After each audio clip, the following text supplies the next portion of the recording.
Fue a Más- bañarlos y están sí. atrás en la habitación para poder dejarme tranquilo para hablar y eso. Pero cuando vayamos terminando, pásalos para que los miremos. Ahora le vamos a decir entonces. Sí, seguro que vienen.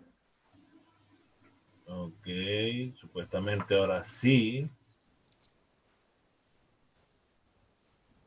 Sí, ahora sí estamos en vivo porque ya dice live en Facebook, entonces bueno, ya se pueden poner. Voy a entonces aceptar a todo el mundo aquí en Zoom y Sí, por favor. arrancamos. Y arrancámosle. Entonces, denme un segundo. Sí, estamos en Facebook. Ya en Facebook tenemos 2 personas viéndonos. Yo en Instagram no, No, en Instagram nada todavía. no. Ya estoy admitiendo a todo el mundo en Zoom, entonces ya ustedes comiencen y yo les digo cuando estemos en Instagram y ya. No, pero vamos a dar tiempo que ingrese un poco más de personas.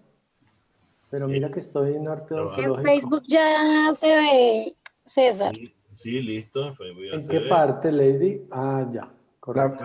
Hola, hola Pablito Mancuso. ¿Cómo andas, Pablito? ¿Cómo andás, Nicolito? ¿Todo bien? ¿Me Bien, bien, escuchás? hermano. Hola, Nico. Sí, ya se están conectando todos los amigos de acá de Argentina. Perfecto. Nada, mientras se conectan, si quieres saludarlos, ya después damos las instrucciones de cómo vamos a desarrollar. No te preocupes. Damos unos minutos para que se conecte todo el mundo. Llenamos la sala de Zoom y ya posteriormente a eso ya nos vamos de lleno con la charla. Vamos a dar algo de tiempo. Ok. Sí, ¿Cómo yo es envié muchos enlaces a tus colegas en Argentina. Me lo pidieron en Instagram inmediatamente. ¿Podemos explicarle eso a la gente que está conectándose por Zoom? ¿Cómo sería que apaguen? Ahí están tomando Sí, mate. vamos demos un minutico más. Faltan 12 personas más para completar los 100 y damos las instrucciones para todos. Hay cosas que no cambian más. Ya estamos en vivo en Muy Instagram bien. también. Ahí están entrando José de Córdoba. Un fuerte abrazo, otro amigo también. Ahí ya está Abrazo, conectado. papá. Los Listo, amigos cordobeses. estamos en Instagram también, por favor que alguien me confirme. Sí, sí, Ya estamos en Instagram ya. en Zoom tenemos los 100 participantes, entonces listo. Listo. Bueno, muy bien. Entonces vamos. Un saludo buenas tardes para todos, un saludo para todos los colegas que se conectan a través de Zoom. Estamos transmitiendo también a través de mi cuenta de Instagram y Edson Cortés Triana, y estamos transmitiendo a través del Facebook de nuestra compañía que se llama Arte Odontológico Bogotá en este momento. Queremos darle un saludo muy especial hoy a nuestros colegas de la República de Argentina que se han conectado. Voy a darles unas instrucciones básicas para iniciar. Queremos pedirles favor a todos los colegas que se encuentran en la sala de Zoom de que por favor apaguen los micrófonos y por favor apaguen las cámaras. Esto porque Zoom ha presentado ciertas irregularidades en lo que tiene que ver con la seguridad. Entonces mejor vamos a dejar abierto inicialmente mi cámara para que me vean. Ya después seguimos solamente con el doctor Nicolás. Entonces, una invitación para todos. En la parte inferior de sus ordenadores o de sus teléfonos celulares, ustedes tienen unos comandos. Les voy a pedir el favor de que no activen esos comandos porque hay una opción que se llama pizarra y la pizarra nos puede rayar la pantalla de la presentación del doctor. Entonces, lo vamos a incomodar. Otra parte importante es que, por favor, no vayan a activar sus micrófonos porque el doctor Nicolás va a tener el retorno de 4 o 5 voces y entonces tampoco es bueno. Entonces, básicamente son esas las instrucciones. Bienvenidos a todos. Las preguntas pueden escribir, ¿verdad? Y al final... nosotros tenemos en la barra inferior un icono que dice chatear y ustedes le dan al icono de chatear y aparece al lado derecho de sus pantallas chatear. Por favor, donde dice todos, activan la opción todos para que hagan las preguntas respectivas al doctor Nicolás. Una vez el doctor Nicolás termine la presentación, yo voy a leer cada una de las preguntas del Zoom para que el doctor nos las responda Y también la doctora Alejandra nos va a traer las preguntas de Instagram y Lady nos va a traer las preguntas del Facebook para que el profe pueda respondernos a todos. Entonces, quiero darle la bienvenida a un gran amigo de la República Argentina, a mi amigo el doctor Nicolás Andrés Caviglia, de La Plata, Argentina. El doctor Nicolás es odontólogo de la Universidad Nacional de La Plata, con una especialidad en implantología de la Universidad Católica de Argentina. Tiene un diplomado en rehabilitación clínica con el doctor Aníbal Alonso. Entonces es un tremendo profesor en el área que vamos a conversar hoy.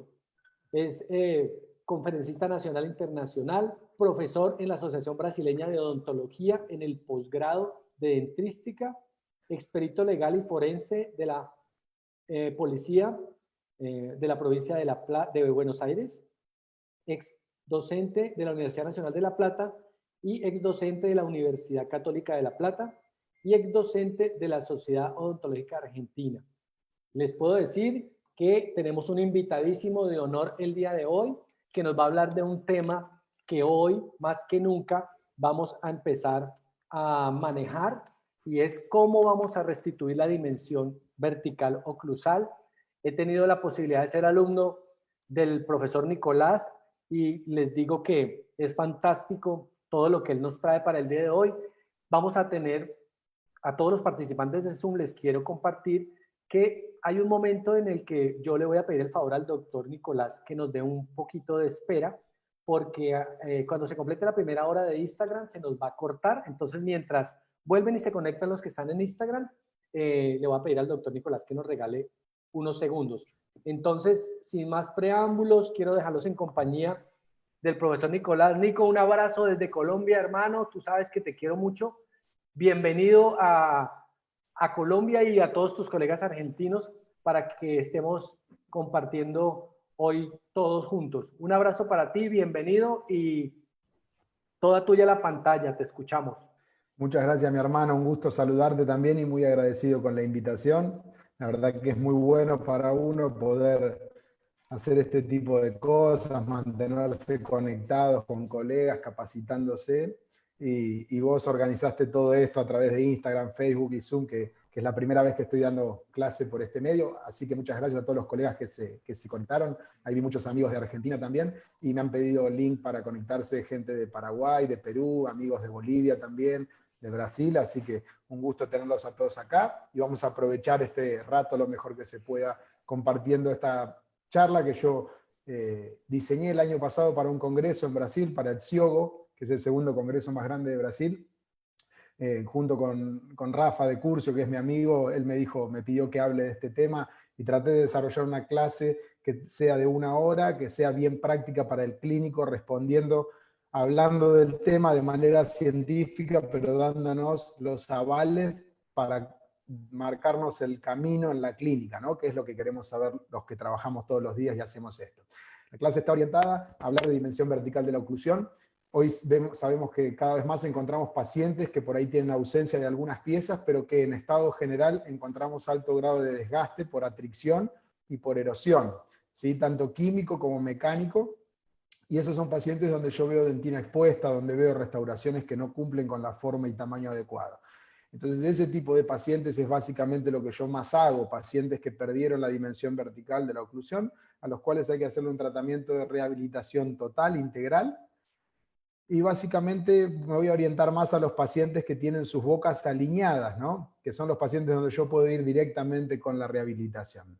Si el paciente tuviese la boca desalineada, esto involucraría a la otra especialidad que es la ortodoncia dentro del tratamiento integral, lo cual haría que sea un trabajo aún más interdisciplinario, pero que se demore el tiempo de la ortodoncia. Por eso voy a orientarme a los pacientes que no necesitan el tratamiento ortodóntico y mostrar cómo yo hago una planificación analógica, porque si bien estoy empezando a incursionar en el mundo de lo digital utilizando algunas cosas, pienso que el que aprendió a utilizar de manera analógica, con cera, con yeso, con un articulador, después va a poder utilizar perfectamente esas herramientas sabiendo qué es lo que está haciendo, ¿no? Entonces, pensé en cuáles son las preguntas básicas cuando diseñé este nombre que se transformó en el nombre de mi curso, cuáles son las preguntas básicas que tiene un clínico, ¿no? Sobre la dimensión vertical de la oclusión. sobre cuándo, cuánto, cómo y por qué vamos a modificar la dimensión vertical de la oclusión.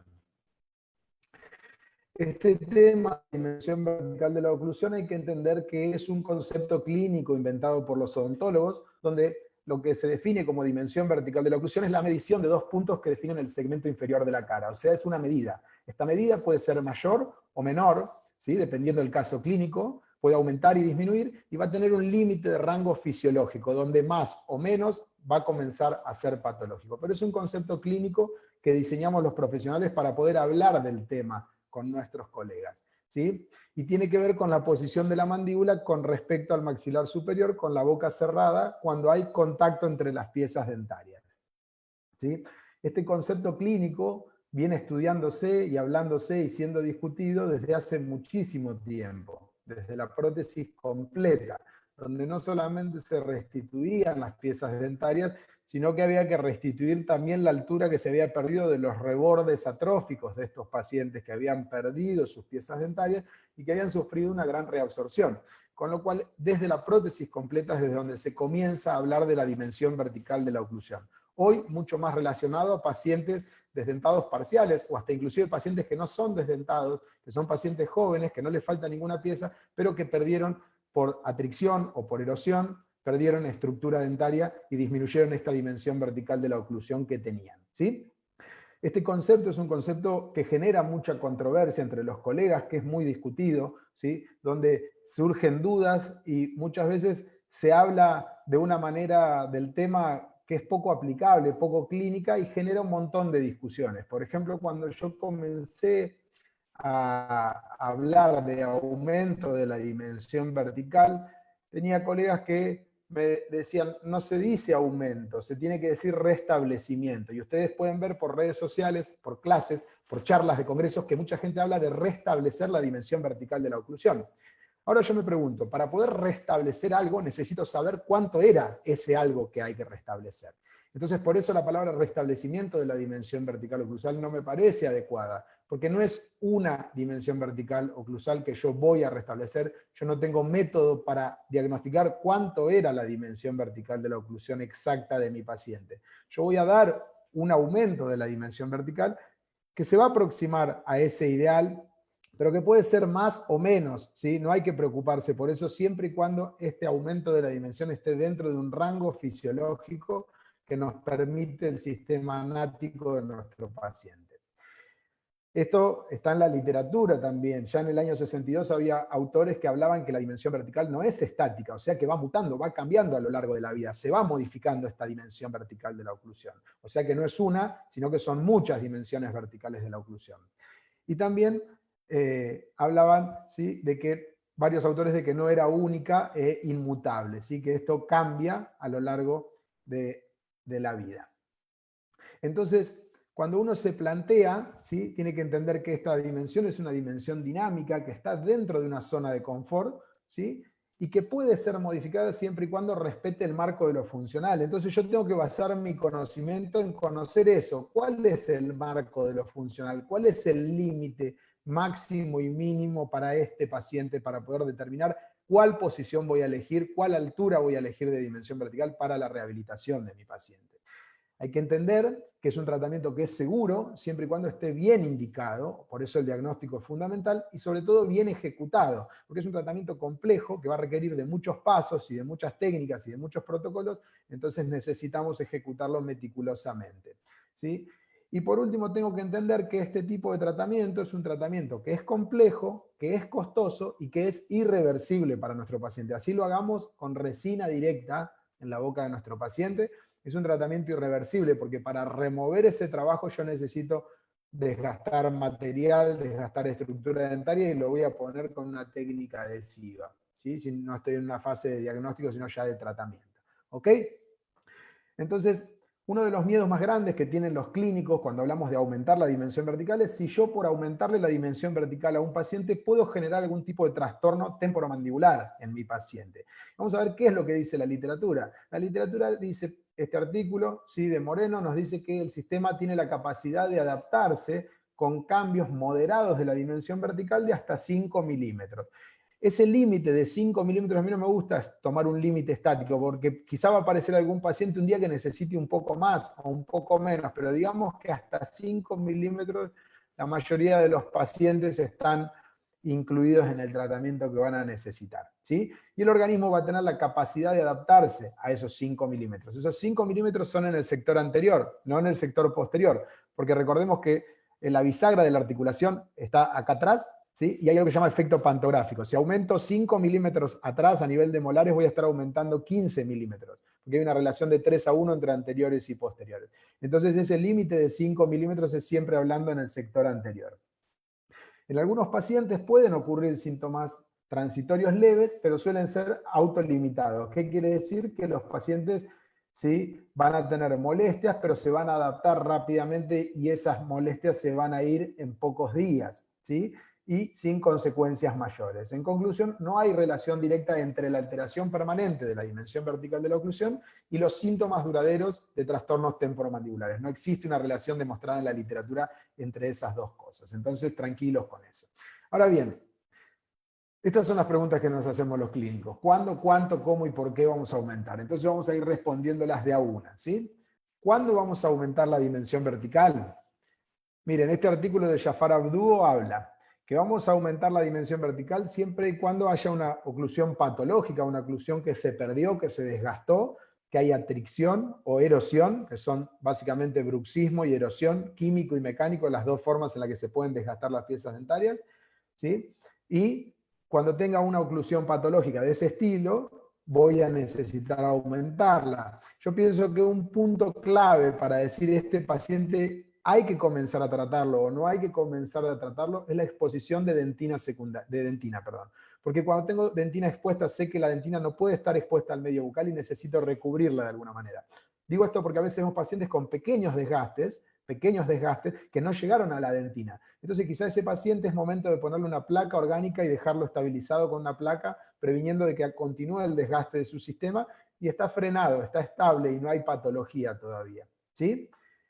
Otro motivo es cuando necesitamos reorganizar una oclusión, cuando una oclusión no tiene las características ideales de una oclusión orgánica y necesito reorganizarla, necesito aumentar para poder reorganizar eso, porque necesito espacio para poder poner restauraciones, para dar anatomía anterior y posterior y para generar relaciones de contacto que respeten las características de una oclusión orgánica mutuamente protegida, ¿sí? Y también vamos a tener casos clínicos donde hay que mejorar la estética dentofacial, o sea, el paciente no tiene desgaste, no tiene pérdida, pero por estética estaría indicado aumentar la dimensión vertical. ¿Cómo es esto? Recién hablábamos de que hay colegas que dicen restablecimiento de la dimensión vertical, y acá estoy poniendo un paciente que no tiene pérdida de la dimensión vertical, pero que por estética y por reorganización de su sistema, sí necesita aumento de la dimensión vertical. Ahora vamos a ver un ejemplo. Ese paciente sería, por ejemplo, un paciente que llega a la consulta, al cual yo le hago esa primera consulta y veo que es un paciente que no tiene exposición dental en reposo. Él quiere mejorar su estética, necesita alargar sus dientes superiores porque quiere mejorar esta exposición dental en reposo. Ahora, yo sé que hay una relación en la guía anterior entre los dientes superiores e inferiores donde el límite, ¿sí?, de overbite que yo tengo son 4 milímetros, ¿sí?, el entrecruzamiento vertical hasta 4 milímetros. Supongamos que este paciente necesita alargar los dientes superiores para mejorar la estética, pero que ya tiene un entrecruzamiento de 4 milímetros. Si yo aumento el largo de los dientes anterosuperiores sin modificar la dimensión vertical, estoy llevando a mi paciente a un problema sistémico del sistema. ¿Por qué? Porque hay mayor entrecruzamiento de 4 milímetros, lo estoy llevando a una mordida profunda y ese paciente va a dejar de tener libertad postural para que su guía protrusiva desocluya con facilidad. Entonces, mucho cuidado porque la estética está muy de moda, a todos nos gusta trabajar en el sector anterosuperior, nos gustan las carillas, pero cuando nosotros hacemos esto, lo que vemos es que podemos aumentar y llevar al paciente a una mordida profunda por no tener conocimiento de las características de la guía anterior. Ese será un paciente al cual yo necesito, ¿sí? Fíjense, si yo alargo los dientes con el paciente en oclusión, ya están tocando el labio inferior. Entonces, este es un paciente al cual no tiene pérdida de la dimensión vertical oclusal, pero sí para mejorar la estética, si yo quiero alargar los dientes superiores, necesito aumentar la dimensión vertical, ¿sí? Son casos excepcionales. Tenemos que entender que la tasa anual de desgaste de las piezas dentarias por la función normal, o sea, los dientes prácticamente no se tocan, las funciones del sistema es sonreír, hablar y masticar. Para sonreír y para hablar no hay contactos nunca. Para masticar, si hay contactos, son contactos muy suaves, y esos pequeños contactos generan un desgaste, que es un desgaste debido a la función del sistema. Ese desgaste de la función del sistema es un desgaste, ¿sí?, que tiene que respetar, ¿sí?, una cantidad de micrones anuales. Esa es la medida que dice esta tasa anual de desgaste que nos dice este artículo, que habla de 15 micrones al año. Entonces pensemos, si lo normal es que el sistema se desgaste 15 micrones al año, muchas veces veo desgastes en pacientes que son muy grandes, porque miren, si saco una cuenta, 1000 micrones son 1 milímetro, dividido 15 micrones, que es el desgaste promedio anual, son 66,6 años. Si le sumo la edad eruptiva, el tiempo que tarda en salir la pieza dentaria, sería normal que un paciente de 73 años y medio tenga un desgaste de 1 milímetro. Y nosotros muchas veces encontramos pacientes de 30 y pico, 40 y pico de años con desgaste de este estilo, ¿sí?, o mayores aún. Entonces, eso me está hablando de que el desgaste de este paciente no es por la función, es un desgaste por la parafunción.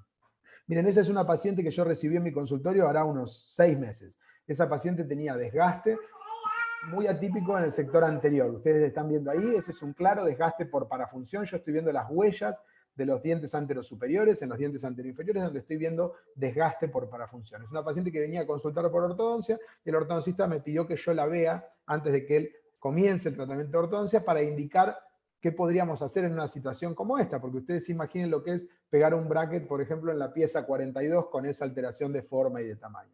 Entonces, la indicación para esta paciente fue devolverle la anatomía primero y derivar la ortodoncia con la forma y tamaño adecuado de los dientes. De esta manera, el ortodoncista me va a dar alineación tridimensional y yo ya le di la forma y el tamaño de los dientes, con lo cual va a poder armar una oclusión orgánica lo más estable posible, que es el objetivo tanto del rehabilitador como del ortodoncista. Ahora bien, esta chica tiene ese desgaste tan marcado en el sector anterior, y uno lo primero que podría pensar es que esta chica perdió la dimensión vertical de la oclusión. Ahora, para saber si perdió o no perdió la dimensión vertical, yo tengo que mirar los sectores posteriores. Fíjense, es una chica muy joven, los sectores posteriores están íntegros, no hay desgaste, no hay dentina expuesta en el sector anterior, donde solo veo el desgaste en el sector anterior. Es una paciente que no perdió la dimensión vertical de la oclusión, porque lo que soporta la DBO son los sectores posteriores. Entonces tengo que mirar el sector posterior para saber si hay o no hay pérdida, y sobre todo la característica de dentina expuesta. ¿Ok? Bien. Entonces tenemos esta situación, y ¿qué es lo que entendemos a partir de esta situación clínica? Que el desgaste anterior de los dientes no implica necesariamente la pérdida de la dimensión vertical de la oclusión, ¿sí? No necesariamente tiene que ver, perdón que voy a modificar acá una cosita, ¿sí? No tiene que ver con la pérdida de la dimensión vertical de la oclusión, ¿ok? Entonces seguimos. El desgaste anterior no implica pérdida de la dimensión vertical. Ahora vamos a tener pacientes de este estilo, donde vemos que hay algunas agenesias, donde vemos que hay piezas dentarias ausentes, donde vemos un claro desgaste por atricción, por bruxismo. ¿Sí? En este paciente, por una falta de estabilidad, sabemos que el bruxismo no se genera en la boca vemos las consecuencias, pero se origina en el sistema nervioso central, con lo cual yo lo único que puedo ayudar dentro de este hábito lesivo que tienen algunos pacientes es generar la mayor estabilidad posible para que el propio sistema tenga su propia protección, ¿sí? Y obviamente colocar una placa orgánica para proteger la rehabilitación del tratamiento. Este tipo de paciente con un desgaste tan marcado, donde yo ya estoy viendo que tiene desgaste en el sector anterior y en el sector posterior también, ahí vemos la dentina expuesta en el sector anterior, pero también vemos claros signos de desgaste del sector posterior. Es un paciente que sí perdió dimensión vertical oclusal, y donde yo tengo que devolver la anatomía anterior y posterior para derivarlo a un tratamiento de ortodoncia. Entonces miren, ahí están los modelos del paciente, ¿sí? Donde yo hago un encerado anatómico, devuelvo la anatomía y lo derivo, lo transfiero en resina. ¿Sí? Me gusta utilizar resina compuesta termoplastificada para esto, porque es un material que va a estar en la boca del paciente durante un par de años, durante lo que dure el tratamiento de ortodoncia. Y ahí yo transfiero la anatomía y derivo al ortodoncista para que el ortodoncista me dé alineación tridimensional y así vaya avanzando el plan de tratamiento de este paciente. Pero acá sí hay pérdida. Ustedes ven en el encerado cómo se enceraron las caras oclusales de los sectores posteriores. ¿Ok? Entonces ahí yo, fíjense, todavía faltaba instalar la ortodoncia maxilar inferior, pero ahí ya iba avanzando el tratamiento de ese paciente. Entonces, ¿qué entendemos? Que los desgastes posteriores en las cúspides estampadoras son la señal de que se está perdiendo la dimensión vertical. Ese desgaste que comienza en las estampadoras es lo que a mí me marca el desgaste de dimensión vertical. Y será el punto de comenzar a tratar, ¿sí? Si es solamente, como se ve en el modelo de yeso ahí, una faceta de desgaste, colocar una placa y prevenir la necesidad de una rehabilitación.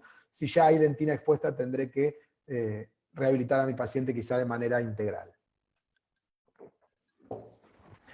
Hay muchos colegas y profesores que piensan en esto, en erupción dentoalveolar compensatoria. Sabemos que hay una actividad del complejo dentoalveolar donde la pieza sigue erupcionando a lo largo de la vida. Y dicen que está demostrado que a medida que se desgasta, esta erupción dentoalveolar compensatoria compensa ese desgaste. Pero el desgaste que va a compensar esta erupción dentoalveolar compensatoria es el desgaste fisiológico, no el desgaste patológico. O sea, va a poder compensar esos 15 micrones anuales de desgaste que tienen los dientes, y no el desgaste de un paciente con parafunción, como puede ser, ¿verdad? Entonces, tenemos que entender que esta erupción dentoalveolar compensatoria no va a compensar el desgaste por parafunción, ¿sí? Bien, otra duda importante es cuánto voy a aumentar. ¿Cómo defino yo cuánto voy a aumentar la dimensión vertical de mi paciente?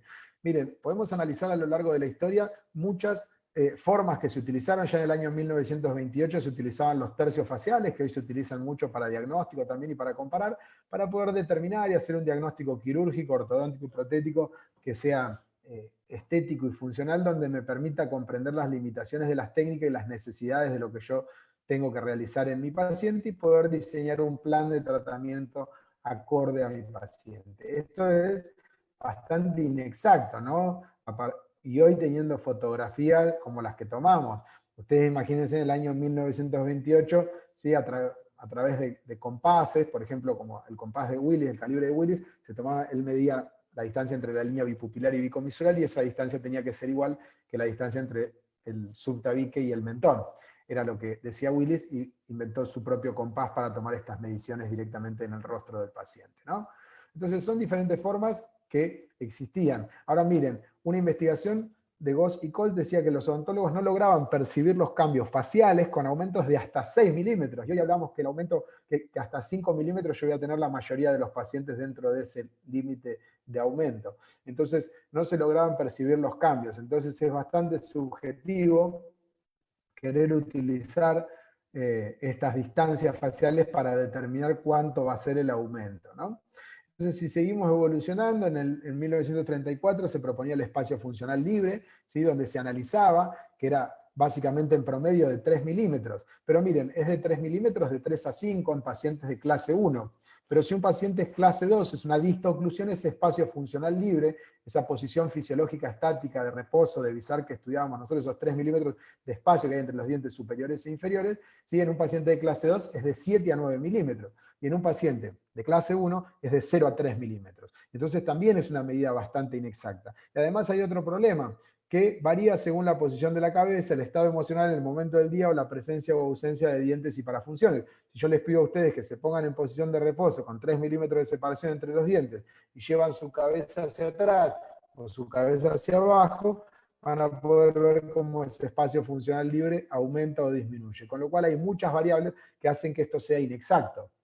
En 1951 se propone la fonética como medio para determinar el tamaño de los dientes, y esto es muy útil, ¿sí? El sonido de la S, porque la S es el aire que pasa entre los dientes superiores e inferiores, pero también letras como la F, como la B, ¿sí? Son letras que nos ayudan a determinar el largo de los dientes superiores, ¿sí? Que hoy tenemos la herramienta de la estética, que nos guía también para determinar el largo de los anteros superiores, y también la prueba fonética, pero así yo puedo probar un proyecto con las pruebas fonéticas, pero me es muy difícil determinar cuánto voy a aumentar con pruebas fonéticas. En el 54, Piet y Schaffer, que no es Ricardo, ¿sí? Proponían la teleradiografía lateral de cráneo para poder estudiar este aumento, con trazados cefalométricos, como sabemos que utilizan mucho los ortodoncistas. Esto sí es útil por ahí para ver el plano oclusal, ¿sí? Pero es engorroso para determinar el aumento que yo voy a necesitar. Tranquilos que yo les voy a explicar cómo es que nosotros hacemos de una manera sencilla. En 1955, este autor, Shanahan, proponía la deglución como herramienta para determinar la dimensión vertical. ¿Por qué? Porque la deglución es el único acto fisiológico donde los dientes entran en contacto. Yo para tragar tengo que contactar y cerrar los dientes. Entonces es una prueba más, pero no puede ser un elemento que a mí me determine cuánto voy a aumentar la dimensión vertical de la oclusión. ¿Sí? Había algunos autores que decían, si recibíamos un paciente con patología articular o con molestia y le hacíamos una placa, y esa placa que aumenta la dimensión vertical oclusal eliminaba la sintomatología, esa era la cantidad de aumento que yo tenía que aumentar de manera definitiva y permanente en la boca del paciente. Eso en el 2006 Speer lo desestimó, porque la placa orgánica no puede hacer pruebas fonéticas y aparte no tiene los contactos de una oclusión orgánica. Entonces la placa nos sirve sí para desprogramar el sistema neuromuscular y también nos sirve para el registro intermaxilar, pero no para determinar cuánto va a ser ese aumento. Entonces, en conclusión, los métodos para determinar la dimensión vertical de la oclusión los vamos a clasificar en estéticos, fisiológicos, fonéticos y cefalométricos. Pero ¿cuál es la conclusión? Que ninguna técnica por sí sola nos va a dar toda la información y que va a ser nuestra tarea como clínicos combinarlas para determinar la dimensión vertical oclusal apropiada para cada paciente. ¿Sí? Ahora vamos a ver cómo es que lo hacemos en la clínica. Y otra pregunta, ¿cómo vamos a aumentar la dimensión vertical? Acá hay muchas escuelas, ¿sí?, que sostienen muchas teorías, que hablan de muchas cosas, pero yo muchas veces, además de estudiar y de leer las diferentes escuelas y respetar mucho a todos los autores, también utilizo mucho el sentido común. Digo esto porque ahí preguntaba cómo vamos a aumentar, ¿sí?, la dimensión vertical de la oclusión, y yo utilizo la filosofía dato del profesor Aníbal Alonso, ¿sí?, donde tuve la posibilidad de estudiar y de formarme en todo lo que es oclusión y rehabilitación, y la verdad que cambió mi vida porque después de estudiar con el profe, uno empieza a ver cosas que antes no veía, uno empieza a pensar de otra manera, uno empieza a proponer tratamientos para nuestros pacientes de otras maneras, y ahí es donde uno le agarra el ritmo a la odontología rehabilitadora, ¿no? Independientemente de los materiales, eso es una elección personal, digo, pero a mí me cambió muchísimo pasar y comprender y estudiar esta filosofía de rehabilitación que es dato.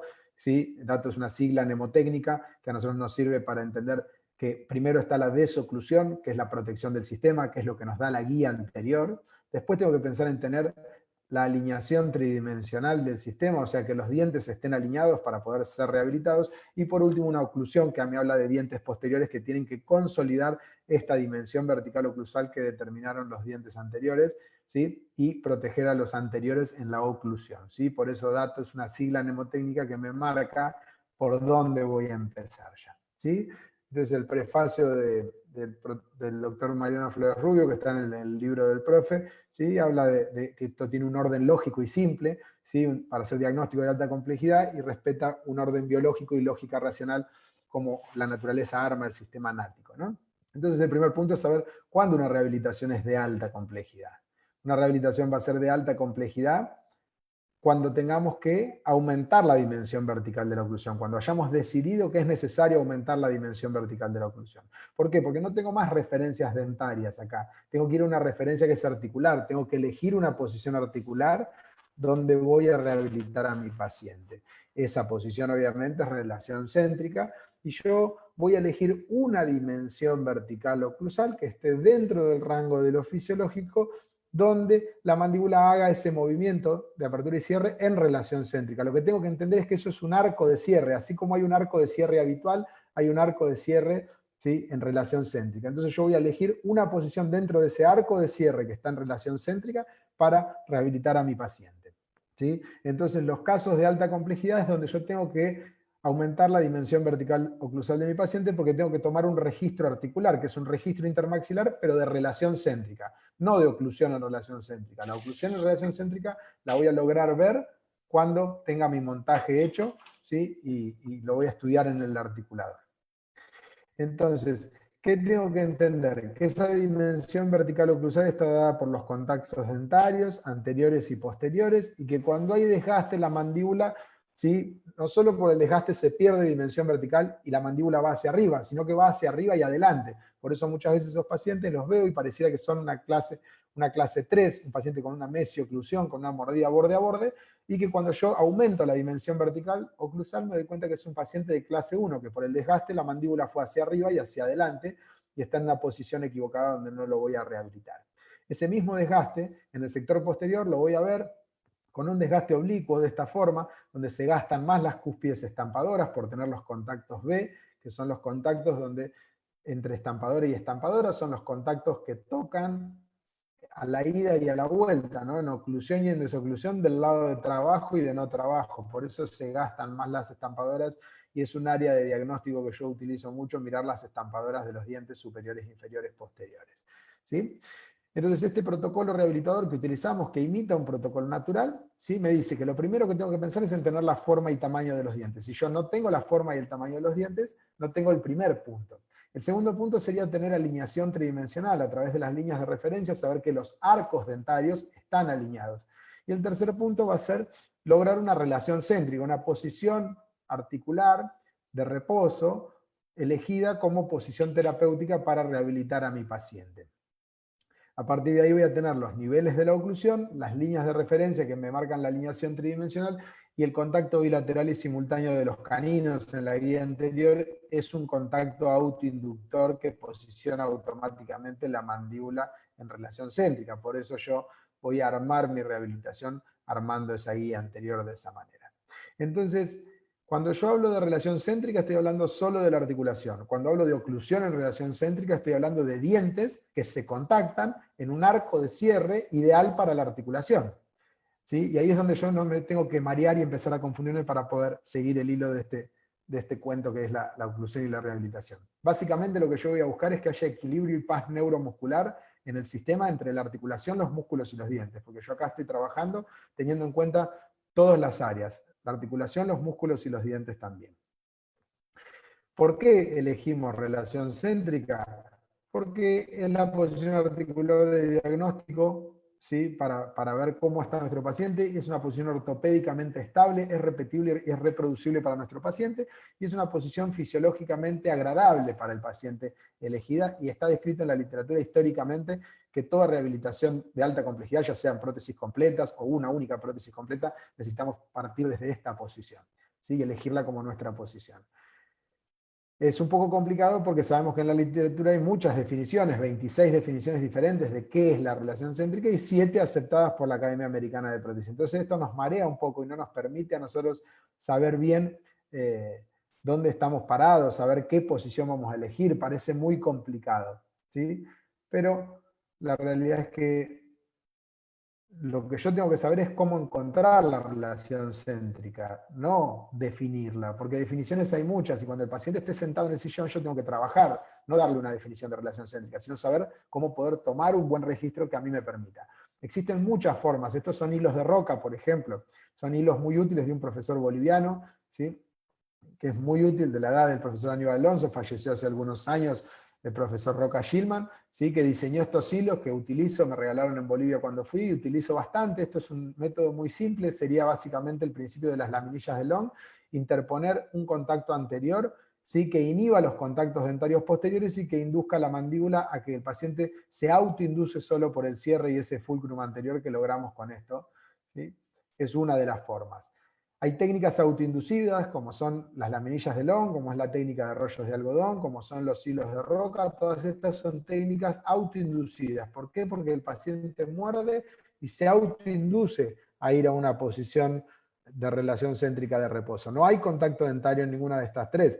El problema es que no son reproducibles, porque yo necesito que el paciente abra la boca para poner un material de registro y poder registrar una posición. Y quizás yo lo desprogramé con cualquiera de estas técnicas, pero al momento de poner un material de registro, el paciente abre y cambia la posición porque se reprograma. Entonces, son técnicas autoinducidas que sí llevan el paciente a céntrica, que sirven para muchas cosas, pero que no nos sirven para tomar un registro para hacer un montaje en articulador.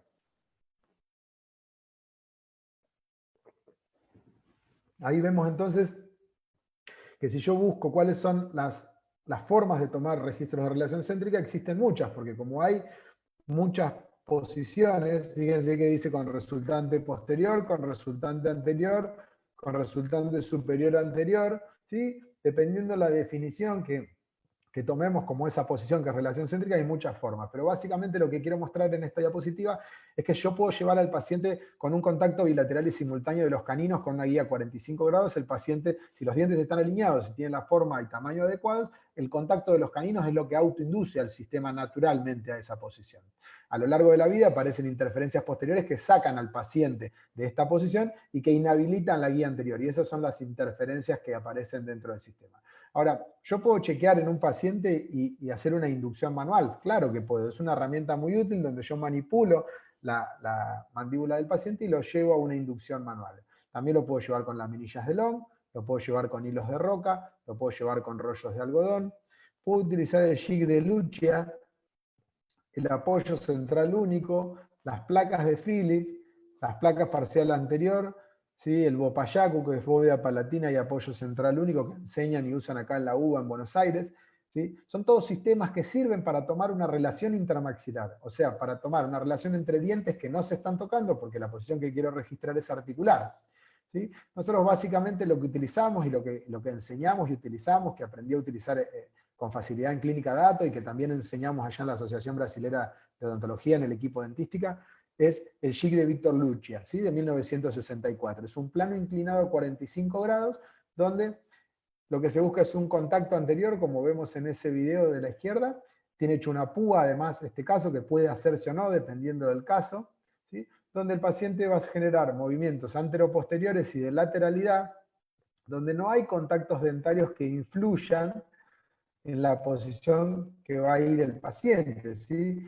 O sea, acá hay una autolimitación del movimiento. Nunca puede ir más atrás de lo que da el sistema porque nadie está forzando el sistema. Es el mismo paciente con los movimientos, ¿sí? Protrusivos, retrusivos y de lateralidades que forma ese arco gótico que veíamos ahí, esa punta de flecha, donde confluyen todos los movimientos, es la centricidad de la mandíbula. Entonces es un método muy simple donde yo veo que ese punto que me está marcando el paciente es el arco de cierre esqueletal de mi paciente que está en relación céntrica, ¿sí? Ese es el espacio que yo necesito registrar para poder tomar una relación ahí entre los dientes que me permita montar los modelos en articulador, estudiar, ¿sí? Estudiar cómo este paciente, cómo son los contactos en relación céntrica y cómo va de céntrica a habitual en el articulador y poder determinar un plan de tratamiento para mi paciente. Ese es un alumno nuestro de la especialidad, yo estaba dando clases sobre este tema y haciendo la demostración donde yo veo y chequeo y puedo ver y espiar por debajo donde la púa está cayendo en esa punta de arco gótico que es la relación céntrica. ¿Sí? Bien, a partir de ahí yo voy a poder hacer un montaje con esos registros y poder estudiar el caso de mi paciente. Obviamente el maxilar superior lo montamos con arco facial, ¿sí? ¿Y cuáles son los objetivos que yo tengo en rehabilitación de alta complejidad? Y lo primero va a ser transformar esta alta complejidad en mediana o baja complejidad. Bueno, ¿y eso cuándo va a suceder?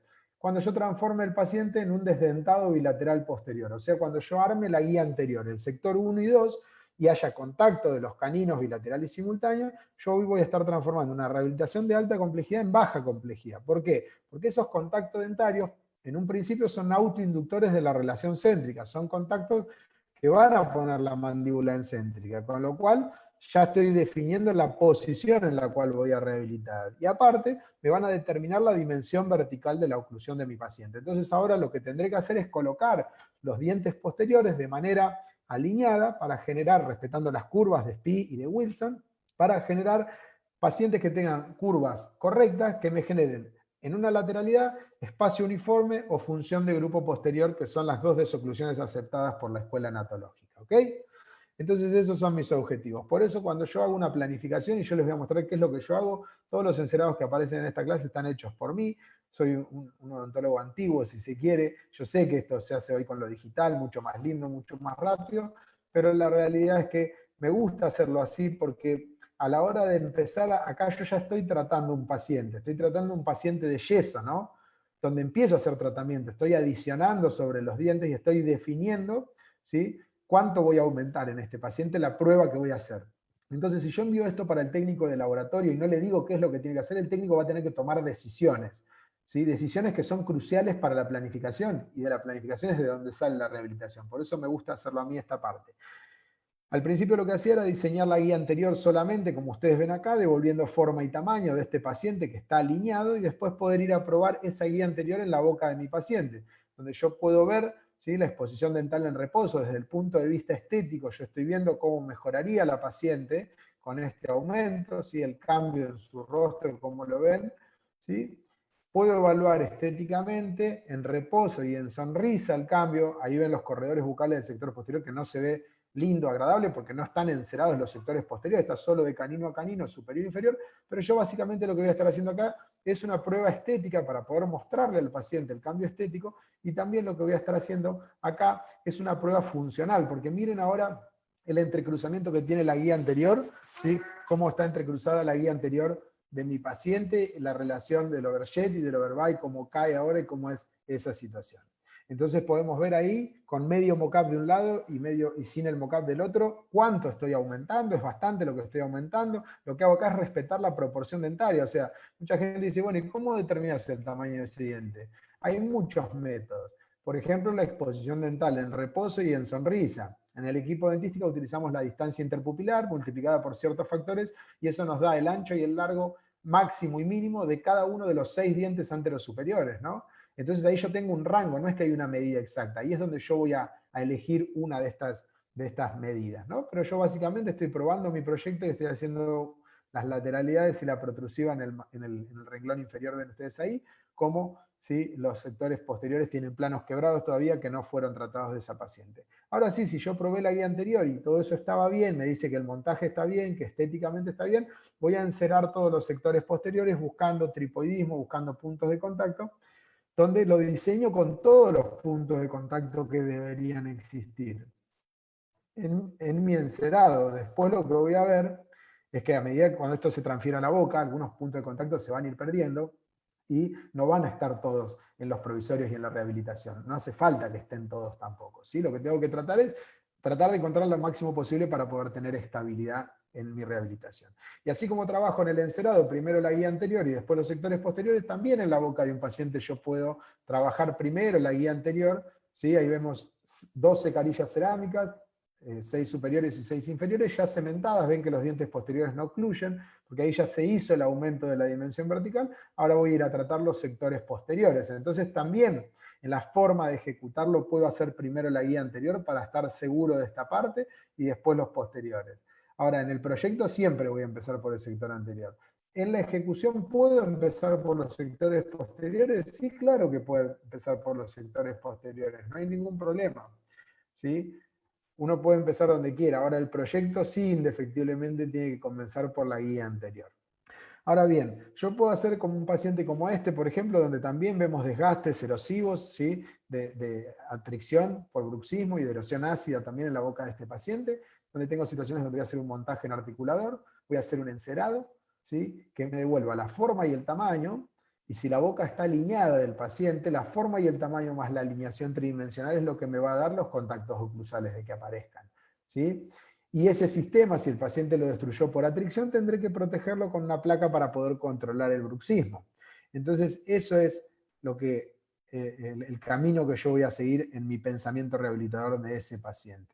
Fíjense, en la placa orgánica también, diseño lo mismo.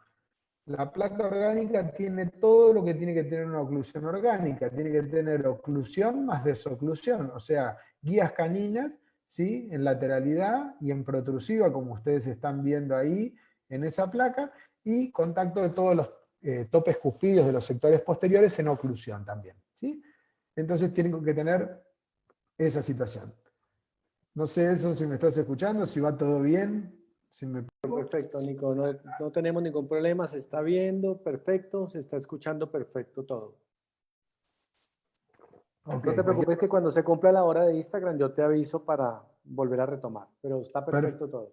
Perfecto. Una vista que yo tengo en el articulador que es imposible de tener en la boca es esta vista que estamos viendo ahora, donde yo veo la relación de la guía anterior desde el lado de atrás. ¿Y yo qué estoy viendo acá? Que hay contacto de los incisivos, contacto directo de los incisivos, eso se llama fremito, ¿sí? Donde yo veo que hay un desgaste de los caninos, un desgaste, una pérdida de la dimensión vertical oclusal. Lo que tendré que hacer es rediseñar esta guía anterior para darle las características ideales de una guía anterior, que es contacto bilateral y simultáneo de los caninos, acoplamiento sin contacto de los incisivos, ¿sí?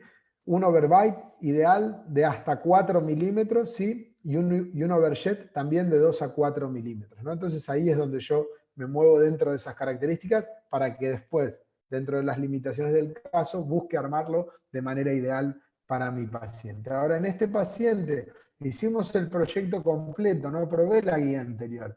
Hicimos el proyecto de boca completa, enceramos toda la boca completa, y ahora sí yo voy a ir a probar ese mock-up a la boca de mi paciente, donde voy a hacer un análisis estético, ¿sí? La exposición dental en reposo que tiene mi paciente. Sabemos que lo ideal es alrededor de 2 milímetros, 1,91, ¿sí? Para hombres en reposo, y hasta 3,5 para mujeres en reposo también. Entonces ahí estoy evaluando estéticamente. Nosotros conocemos el mock-up mucho por las carillas, por el tratamiento estético del sector anterior, pero yo acá estoy haciendo un mock-up estético y funcional, porque miren, devolví toda la anatomía del sector posterior también en este paciente. Sí, es una prueba, todavía estoy en una prueba de diagnóstico, por eso se ven algunos excesos ahí, que a veces no los saco porque se empieza a romper y se sale todo cuando uno quiere sacar esos pedacitos para que se vea bien para la foto.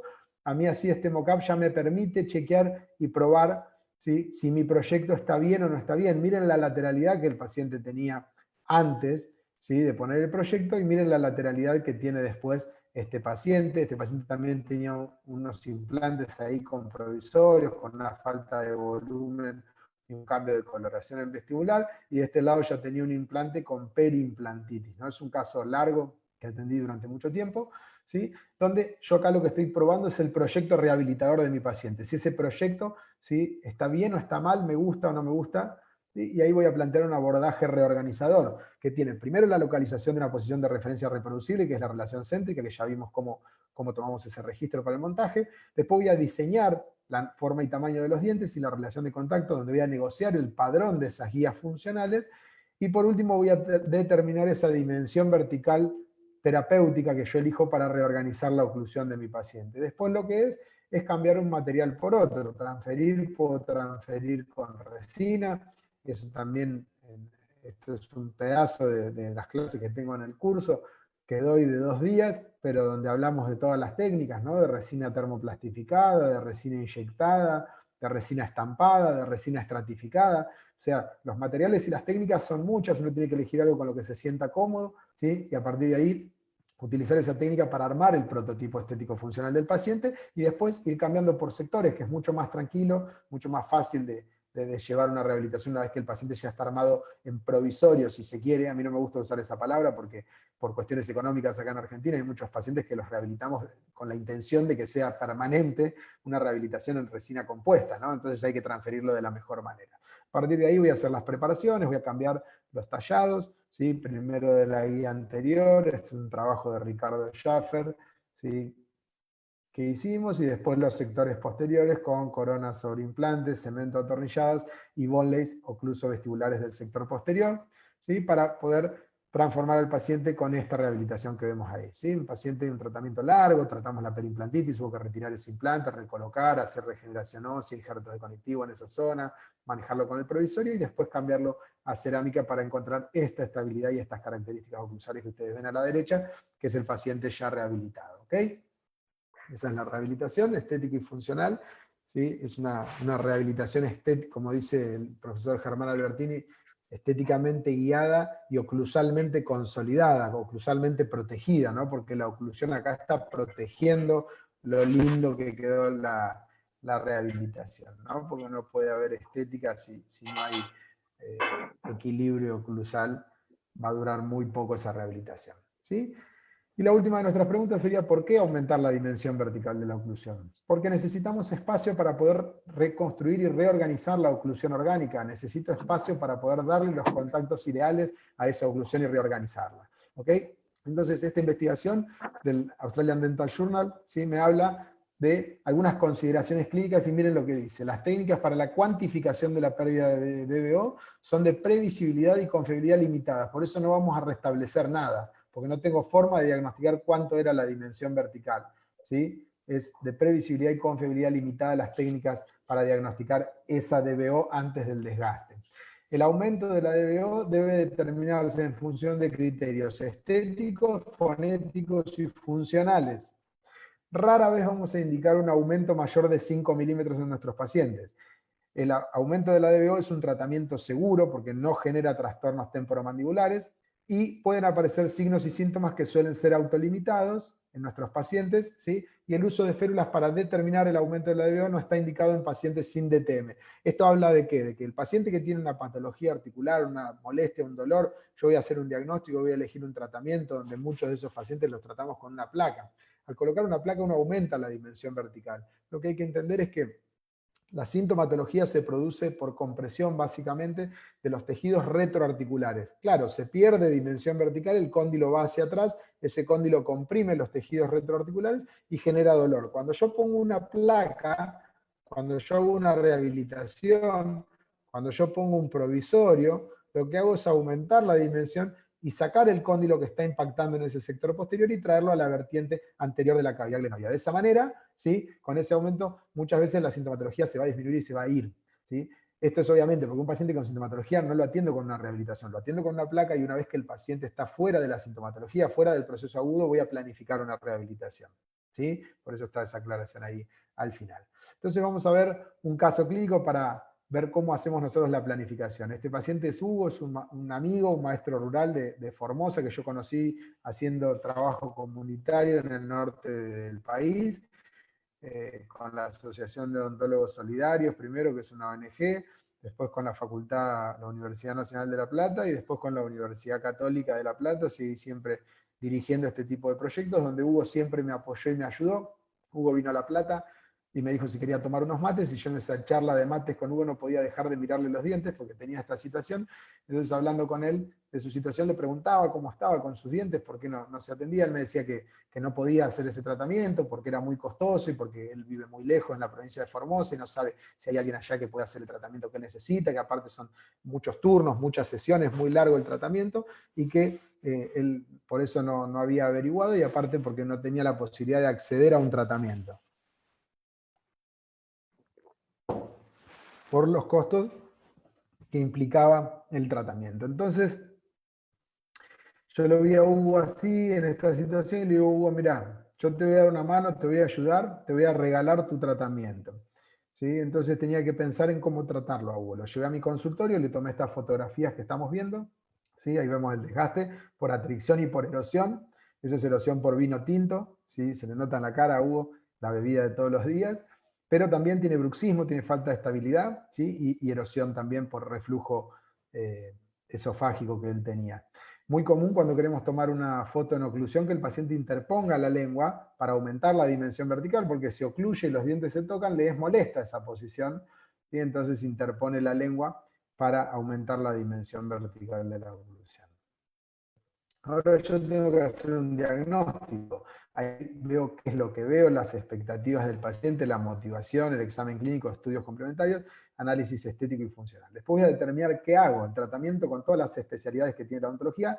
Tengo que definir cómo lo voy a hacer, la planificación. Acá tengo que planificar cuántas sesiones, el orden, si voy a hacer la boca sectorizada, voy a hacer primero maxilar y el otro. Y acá básicamente tengo que planificar para cada uno de los pacientes esta forma de trabajar, porque Hugo vive en Formosa, vive a 1.300 kilómetros de mi consultorio, y yo le quería ayudar con una rehabilitación básica que a él lo permita, ¿sí?, volver a tener equilibrio funcional, estética. Él me decía que lo que más le afectaba era la fonética, porque él toca la guitarra y canta, y tenía algunos problemas fonéticos, ¿no? Y por último, ¿con qué lo voy a hacer? ¿Con qué materiales y técnicas voy a ejecutar mi plan de tratamiento para mi paciente? Entonces le pedí a Hugo esta radiografía panorámica, donde vemos los sectores posteriores que lamentablemente están para extraer. Ahí vemos que están muy dañados por caries distales, ¿sí? Están afectado el piso, endodoncias incompletas, lesiones endoperidontales, y los terceros molares muy inclinados hacia adelante en posición desfavorable también para mi rehabilitación. Entonces voy a determinar que esas piezas van a terminar yendo a la extracción y que probablemente haya que reponerlas con implantes. Pero no me quiero detener en eso, lo que quiero remarcar es esto: cómo hacemos nosotros el diagnóstico de nuestro paciente. Vamos a hacer la toma de impresión, donde elegimos, ¿sí?, la cubeta. Vamos a elegir, no me voy a detener en esta parte, ¿sí?, en hablar de todo lo que se puede hacer, sino básicamente en lo que nosotros utilizamos técnica de 2 pasos, ¿sí? Técnica de 2 pasos. Yo sé que puedo tomar silicona masa y recortar, puedo hacer la técnica del cubeteo, donde yo muevo, ¿sí? La cubeta para generar espacio o utilizo con papel film. Nosotros utilizamos la de papel film por ser más rápida, ¿sí? En nuestros pacientes coloco la masa, pongo papel film, tomo la impresión, sale arrastrada, como ustedes ven a la izquierda, y ahí tengo espacio para colocarla fluida y de manera rápida poder tener modelos de mi paciente que tengan exactitud, ¿sí? Que tengan rigor técnico en su confección. Voy a tomar un registro de arco facial para poder hacer el montaje, ¿sí? De Hugo, y voy a hacer un giga anterior y voy a tomar un registro intermaxilar para poder hacer mi montaje en relación céntrica, ¿sí? Vamos a trabajar sobre los registros y vamos a tener ahí los modelos de Hugo montados. Eso fue la única sesión que yo lo vi a Hugo. Le dije, cuando yo tenga alguna novedad te llamo y vos volvés. Ahí había quedado Hugo.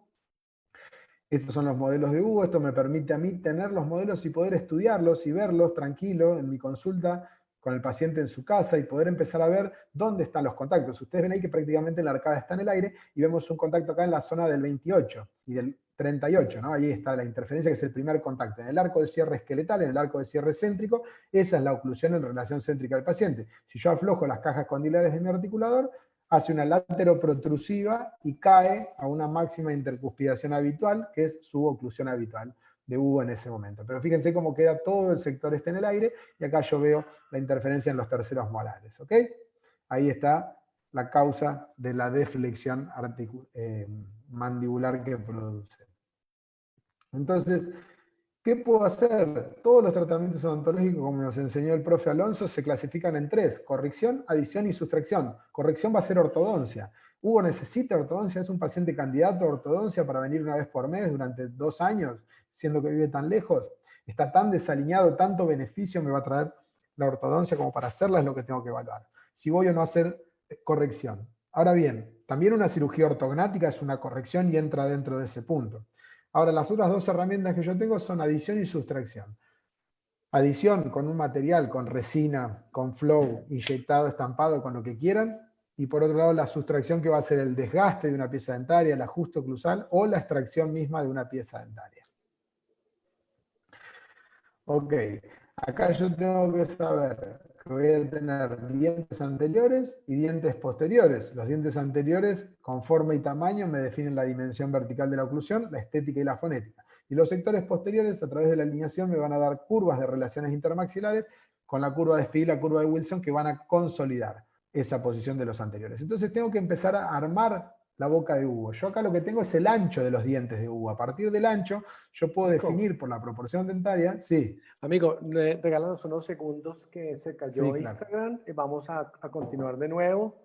Entonces, queremos contarle aquí a todos los amigos de Zoom que, como estamos transmitiendo directamente a través de la plataforma de Instagram y de Facebook, Instagram ya cumplió la primera hora, entonces vamos a volver a abrir otra vez. Les pido que me regalen unos segundos. Pues nada, se pueden dar cuenta de este tema tan interesante que estamos viendo con el profe. Los que están en Zoom, por favor, pueden ir organizando sus preguntas a través del chat que tenemos acá. Y los que están en Instagram también organizando sus preguntas aquí en la nuevo Instagram que vamos a abrir para que podamos continuar. Tú me dices, ¿eh? Vamos Sí. bien, Nico, danos unos segundos, ya vamos a iniciar. Bien. César nos cuenta. Sí, regálenme un segundito que estoy otra vez redirigiendo la señal y ya les paso, Ok, en Facebook estamos bien, para que nos confirme Lady que estamos bien en Facebook. Ok, ahí perfecto. Pero entonces. se está viendo perfecto. Acá voy a ir hablando algunas cosas sin avanzar la diapositiva, Edson, para seguir con la idea, dale. para la gente que está conectada ahí todavía. Entonces, cuando tenemos un paciente que tenemos que encerar, nosotros tenemos que elegir por qué pieza dentaria vamos a encerar a nuestro paciente, por qué sector.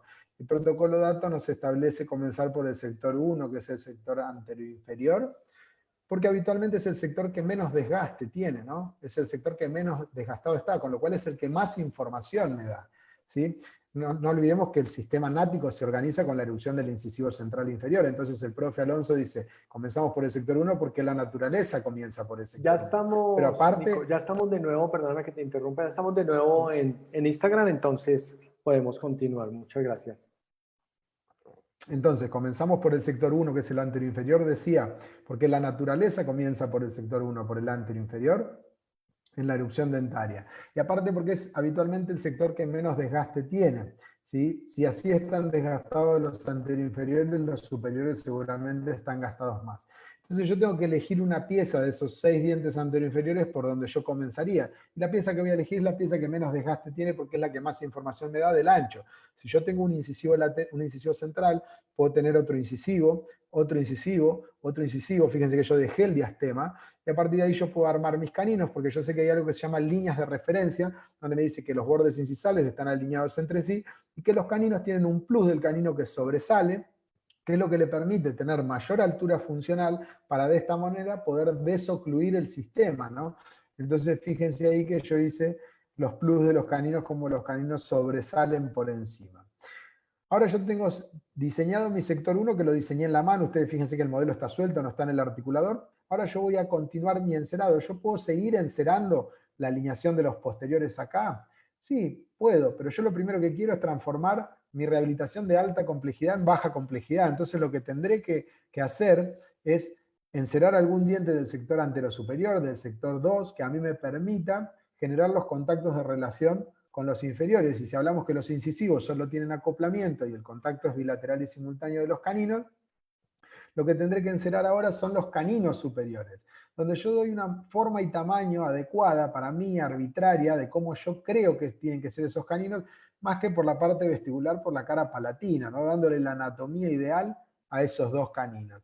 Y una vez que yo tenga esos dos caninos diseñados de forma arbitraria, respetando forma y tamaño, ¿sí? Que yo considero en función del ancho de esos dientes, ahí sí puedo poner en mi articulador, trabar las trabas de relación céntrica y cerrar el articulador para ver cómo cierra y cómo se contactan ahora los 4 caninos. Ahí pueden pasar 3 cosas. Primero, que no se toquen, porque la interferencia todavía levanta aún más de lo que yo necesito la guía anterior. Entonces ahí tendré que desgastar la interferencia en el yeso para poder lograr el cierre. Ahora cuando cierra puede pasar que contacten los 2 caninos al mismo tiempo. Eso sería lo ideal. Habitualmente eso no pasa. Contacta un solo canino, ¿sí? Entonces ahí tengo que modificar ese lado o el otro para lograr que los 2 contacten al mismo tiempo. Lo que yo tengo que encontrar es esto, contacto bilateral y simultáneo de los caninos. ¿Para qué? Para que ese contacto sea autoinductor a relación céntrica y que ese contacto sea el que me define la dimensión vertical de la oclusión. ¿Sí? Entonces eso es lo que yo voy a buscar, ¿sí? Con los caninos, ahí ven la situación, cómo contactan los 2 caninos al mismo tiempo, y ahora sí yo puedo encerar el resto de los dientes anterosuperiores, ¿sí? Con la anatomía ideal, con las características, pero fíjense, esto es de otro paciente. Miren acá lo que pasó. Yo cerré, puse la anatomía, cerré, y cuando cierro, un lado toca y un lado no toca. ¿Ven? Entonces, si un lado toca y el otro lado no toca, lo que tendré que hacer yo es o agregar, adicionar en el lado que no toca, o sustraer del lado que ya toca, para poder lograr que los 2 toquen al mismo tiempo. Fíjense, acá es claro que yo lo que tengo que hacer es sustraer de este lado, porque fíjense que está aumentado el overjet de mi paciente, ¿no? Parecía que es una disto-oclusión. Si yo sustraigo del lado del 13 y el 43, esto se va a cerrar aún más, va a aumentar el overbite de mi paciente y va a disminuir el overjet, ¿no? Entonces de esta manera puedo sustraer un poco del lado derecho y adicionar un poco del lado izquierdo para buscar la relación de contacto ideal de mis pacientes. Entonces lo que estoy haciendo es sectorizando la boca en un sector anterior que tiene determinadas características y un sector posterior que tiene otras características. El sector anterior me da la estética y la fonética, me da la oclusión en relación céntrica, me da la dimensión vertical de la oclusión, y la alineación, el sector 3, que son los posteriores inferiores, me va a definir la alineación y las curvas, y el sector 4 me va a dar las relaciones interoclusales, ¿sí? Tenemos que saber que los sectores posteriores se deben diseñar de manera convexa, las cúspides son convexas porque los contactos oclusales son puntuales, si esto es un principio físico, biomecánico, que necesito lograr en el sector posterior, y ahí vemos cómo se enceró la boca de Hugo. Todo este trabajo lo hice yo, con Hugo en Formosa y yo en la ciudad de La Plata. ¿Sí? ¿sí? Entonces ahí yo tengo mi proyecto rehabilitador para Hugo en esa situación, donde tendré que extraer piezas, tendré que colocar por lo menos un implante de cada lado para llegar hasta el primer molar, pero básicamente lo que quiero mostrarles es cómo en la planificación uno hace y arma el encerado en la boca de este paciente. Fíjense que los dientes no están encerados todos 360 grados, hay partes de dientes que no están enceradas, porque yo no necesito agregar más volumen vestibular, por ejemplo, en esas piezas. Entonces, lo que yo organicé en este paciente de yeso que yo traté es una oclusión orgánica. Máxima intercuspidación habitual en relación céntrica, o sea, una oclusión en relación céntrica, que tiene una guía anterior adecuada, contacto bilateral y simultáneo de los caninos, acoplamiento de los incisivos, y tiene una relación oclusal posterior estable y bilateral, ¿sí? Con ausencia de contactos prematuros o interferencias. ¿Ok? Hola, hola. Nico, se escucha y se ve todo perfectamente. Ok, sigo entonces, ahí no sé qué pasó algún sonido. Entonces ahí yo tengo mi proyecto rehabilitador de Hugo, ahora lo llamo por teléfono a Formosa, le digo, Hugo, necesito que vengas, tengo el proyecto para probarlo, instalártelo en tu boca, normalmente esto lo probaríamos, y ahí comienza un tema que me gusta hablar mucho, ¿no? Y es de la longevidad de las restauraciones, porque muchas veces la pregunta es, ¿con qué material vamos a rehabilitar al paciente? ¿Cuál es el mejor material para rehabilitar a un paciente? Mira, las características de los materiales están en los libros. Sabemos que una cerámica tiene algunas características mejores que el composite y el composite tiene otras mejores que la cerámica. Por ejemplo, el composite se puede reparar, pero sabemos que la cerámica resiste más al desgaste. Entonces, creo que todos los materiales tienen sus características y el tiempo de durabilidad está descrito en la literatura, pero también pienso que estos pacientes que destruyeron su propia boca por parafunción van a destruir cualquier material que nosotros pongamos. No importa que sea el más duro, no importa que sea el mejor, si no hago una placa lo va a destruir. Y si a este paciente yo le hago una rehabilitación en composite directo, que quizás es el peor de los materiales por un montón de características, por el factor de conversión de polimerización, por el grado de desgaste de las resinas, ¿sí? Porque es una resina directa y está fotocurada directamente en la boca del paciente. Hoy hacerlo con resinas indirectas CAD-CAM sería mucho mejor desde el punto de vista biomecánico del material, ¿sí? Sabemos que quizás es el peor material, pero yo sé que si lo protejo con una placa de lo que destruyó al sistema, ese material va a durar mucho, mucho tiempo, ¿no? Que la realidad es que no se sabe cuánto duran. Este trabajo de Naoki Aiba ya es bastante viejo y hablaba de 5 a 8 años de las resinas.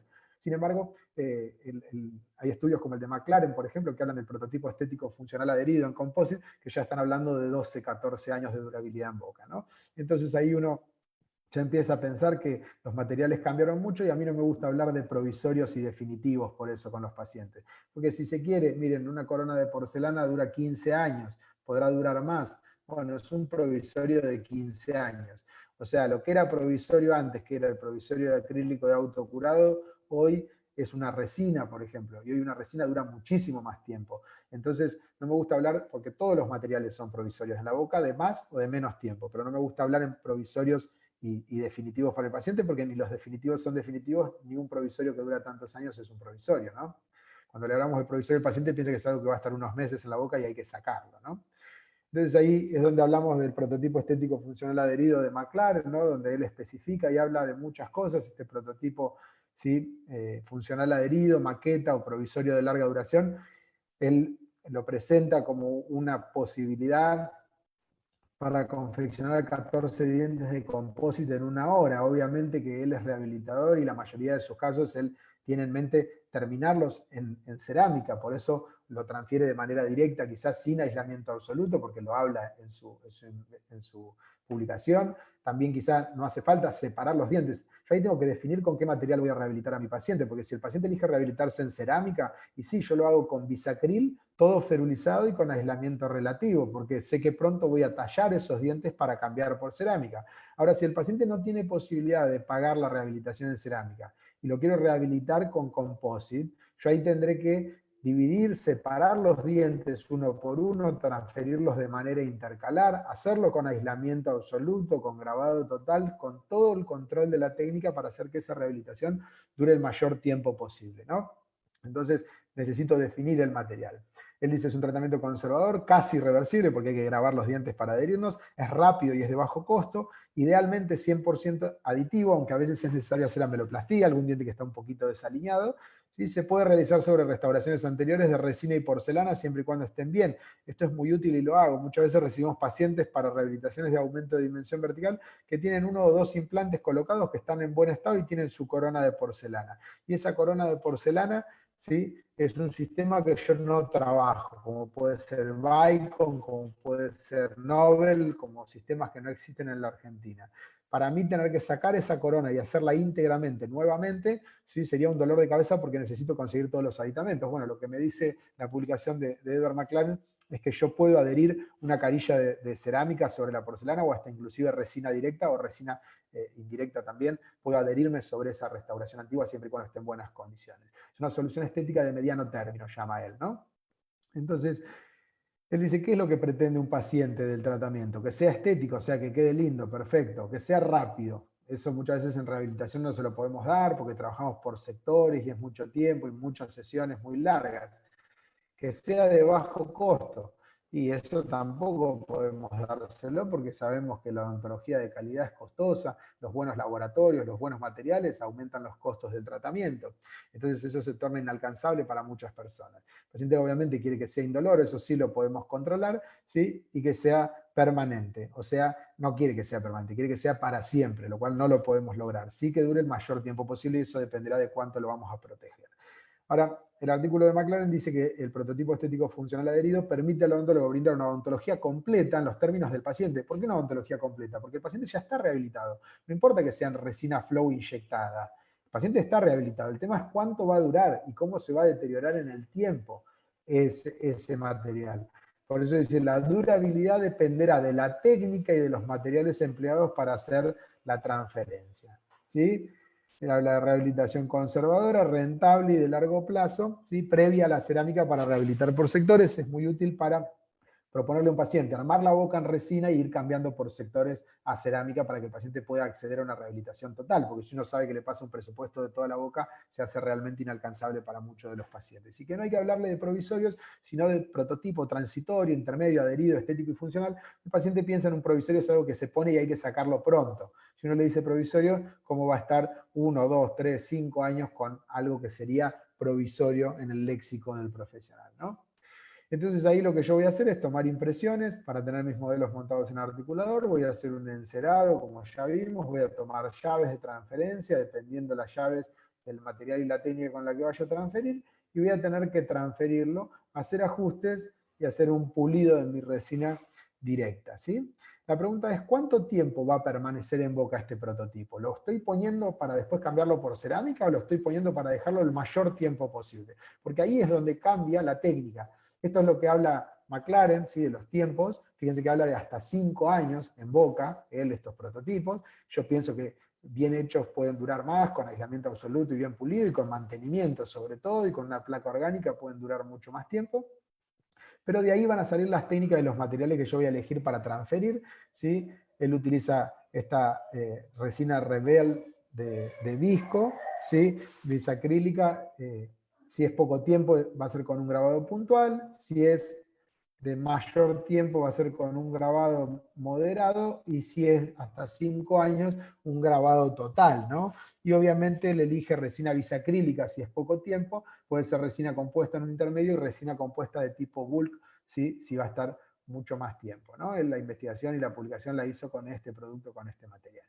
Entonces, para ir terminando de analizar estas publicaciones que nos brindaron tanto, él dice, si la matriz abarca molares, la fotopolimerización debe comenzar en la parte posterior, donde es más desafiante controlar la saliva para prevenir aún más la contaminación de la resina compuesta. Rollos de algodones y eyector han demostrado ser útiles. O sea, él habla en su publicación de que lo hace con relativa. Pienso que como es rehabilitador, cambia siempre a cerámica la rehabilitación definitiva. Pero como nosotros somos latinoamericanos y tenemos que encontrar posibilidades de rehabilitación, hoy sabemos que está la técnica publicada por Douglas Terry de inyección de resina fluida, o la que publicó Edward McLaren de resina estampada, ¿sí?, que esa resina estampada puede ser fluida o fluidificada y a su vez puede estar individual o ferulizada las piezas dentarias entre sí, son las alternativas. Yo utilizo resina de la marca Miserium, ¿sí? Que trae un horno calentador que a mí me permite estampar resina compuesta termoplastificada que tiene mayor cantidad de relleno y mejores propiedades mecánicas para la boca de mi paciente. Ahí lo hicimos venir a Hugo, lo atendimos con Nico Ventivene, un amigo de acá de La Plata, un odontólogo amigo que me ayudó a hacer el caso de Hugo, lo llamamos, lo hicimos venir, y lo que hice con Hugo fue, en la primera sesión, o sea, en la primera sesión hice las fotos, los modelos y el montaje. Esto sería la segunda sesión. Directamente lo que voy a hacer es un aislamiento absoluto para transferir, ¿sí? Fíjense, un aislamiento absoluto de arcada completa. ¿Sí? Necesito manejar las mejores condiciones porque yo quiero que esto se quede pegado por el mayor tiempo posible en la boca de Hugo, no que por hacer un mal protocolo adhesivo donde la humedad me contaminó se empiece a desarmar y a descascarar la boca del paciente estando a 1400, 1300 kilómetros de distancia del consultorio. Entonces, ahí lo que voy a hacer es una transferencia de manera intercalar, diente a diente, para poder separarlos, pulirlos. Ahí veo los excesos que yo voy a retirar, cómo voy a sacar esos excesos, voy a envolver con teflón, y ahí yo voy a transferir el resto de las piezas dentarias para poder transferir en el mismo día el maxilar superior y el maxilar inferior de Hugo, ¿no? Donde voy a hacer los ajustes oclusales, y ahí fíjense que yo transferí la arcada completa del maxilar inferior y de 5 a 5 los inferiores, y ahí estoy chequeando las desoclusiones de Hugo y la oclusión para estabilizar. Ese es el resultado que tiene una resina directa estampada. Acá piensen que estamos haciendo esto con una resina monocromática, ¿sí? Porque es un solo color de resina que yo estoy utilizando. Yo sé que estéticamente quizá no es la mejor, tengo desventajas técnicas para poder lograr un buen resultado, pero se logra un resultado más que aceptable para el paciente teniendo en cuenta que esto está hecho en 2 turnos. Un turno para montaje en articulador y fotografías y un segundo turno para transferir esto a la boca del paciente, ¿no? A partir de acá el paciente ya está rehabilitado, tiene oclusión, tiene desoclusión, tiene un sistema protegido, ¿sí? Recuperó la estética, recuperó la fonética, ¿sí? y mejoramos el confort en la masticación también por los contactos oclusales, a pesar de que no hay molares todavía, ¿sí? Habrá que colocar implantes en el sector posterior para darle estabilidad y soporte al sector posterior. Pero es una posibilidad que me gusta compartir con los colegas, porque muchas veces los colegas tienen miedo de hacer este tipo de tratamientos, piensan si dura, si no dura. Obviamente que hay que protegerlo con una placa, al igual que si lo hubiésemos hecho en cerámica, en 20 turnos de consulta, no importa, ¿sí? El material, si el paciente tiene parafunción, hay que proteger el material, sea cual sea este, ¿sí? Con una placa orgánica, y ese es el resultado final de una resina estampada. En este caso utilicé una resina que se llama Everglow, que es de la empresa Colten. Me habían enviado, acá no estaba en Argentina todavía cuando me enviaron esto, me lo mandaron para probarlo porque iba a dar unas conferencias en México y querían que hable de las resinas, entonces me acercaron los productos. La verdad, una resina, ¿sí? Muy, muy buena, siempre y cuando uno la trate como se merece, ¿no? Entonces pienso que ahí está, muchas veces estamos mirando qué resina utiliza tal o cual profesor y en realidad eso no es tan importante, tengo que utilizar la que yo me sienta cómodo, pero sobre todo tengo que saber manejar mi resina, ¿no? Conocer el sistema, la coloración y todo, y saber manipularla. ¿Sí? Entonces ahí tenemos la rehabilitación de Hugo. ¿Cómo quedó? Ustedes piensen que hizo 2 viajes de 1300 kilómetros hasta mi consultorio, y la segunda vez que vino, esta es su rehabilitación. El paciente ya está rehabilitado. ¿Sí? Entonces, esa es lo que quería compartirles. ¿Sí? Podemos hablar mucho más de rehabilitación, podemos hablar de preparaciones, de toma de impresiones, de cementación, de adhesión, de un montón de cosas, pero básicamente era ordenar un poco las posibilidades de cómo se encara un tratamiento de rehabilitación de alta complejidad, se simplifica un tratamiento de alta complejidad, que existe el camino, que no hace falta tener articuladores totalmente ajustables o sistemas de software de computadoras y ese tipo de cosas, sino que uno tiene que tener el conocimiento y las ganas de hacer las cosas bien para nuestros pacientes, ¿no? Como les decía, a Hugo tuve la posibilidad de regalarle esta rehabilitación, de hacerlo venir nada más que 2 veces para rehabilitarlo en composite a La Plata.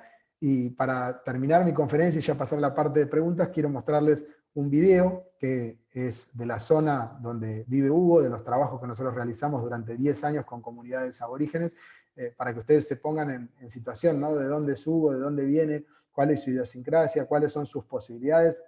Y si a mí hay algo que me preocupa de la odontología, es que Fíjense que entre colegas tengo la posibilidad desde hace 5 años viajar por toda Latinoamérica, codearme con un montón de profesores, de gente muy importante de la cual aprendo muchísimo, y veo que la odontología se preocupa por conseguir 2 o 3 megapascales más de adhesión, o 5 o 6 nanómetros, ¿sí?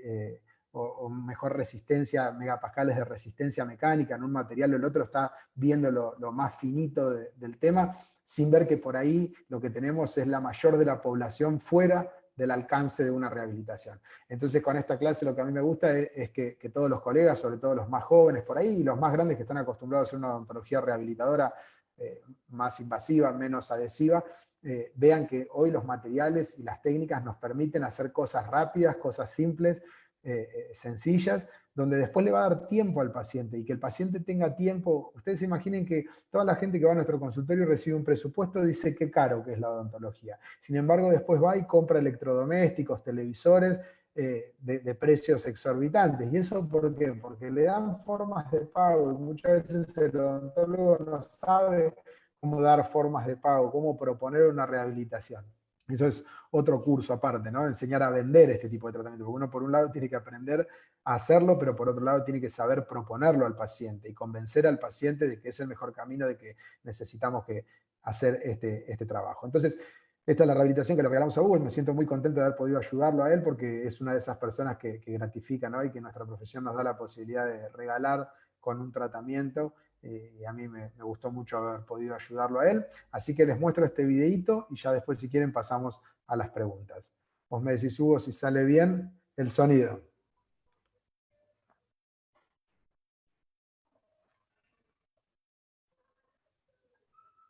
No, Nico, subí el volumen de tu computadora porque no escuchamos. Se ve perfecto, pero no se escucha.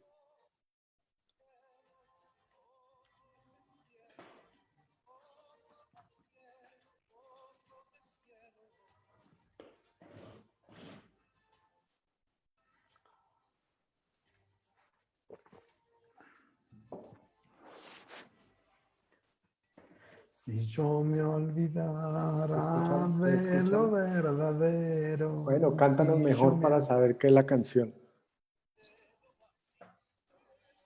Porque no, está muy bajo el sonido. Yo sí he visto el video y es hermoso, pero no tenemos un buen audio.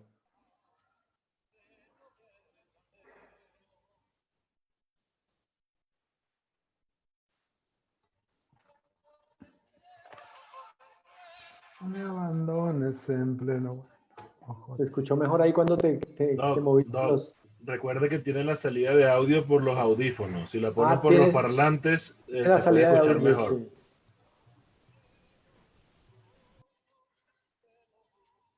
Pon los audífonos, Nico. Pon los audífonos cerca de la computadora y vamos a escuchar mejor.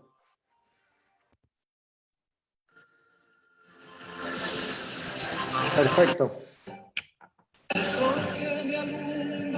Excelente.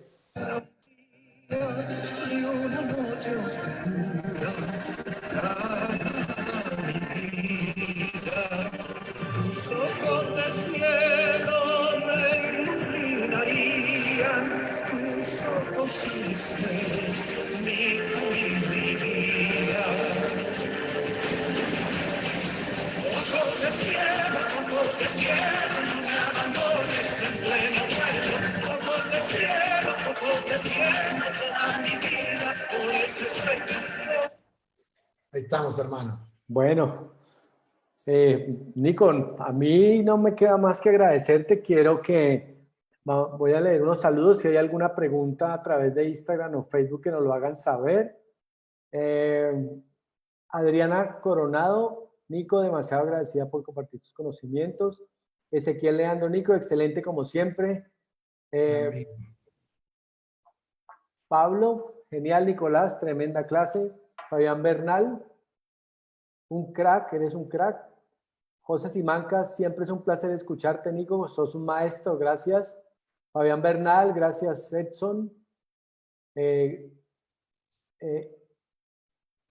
como una sigla y nos dice, gracias, Nico, increíble, gracias. Verónica Andrea, muchas gracias, muy claro, abrazo. Liliana Niño, excelente clase. Alfonso Parra, muchas gracias, doctor. Un gran saludo desde Curazao.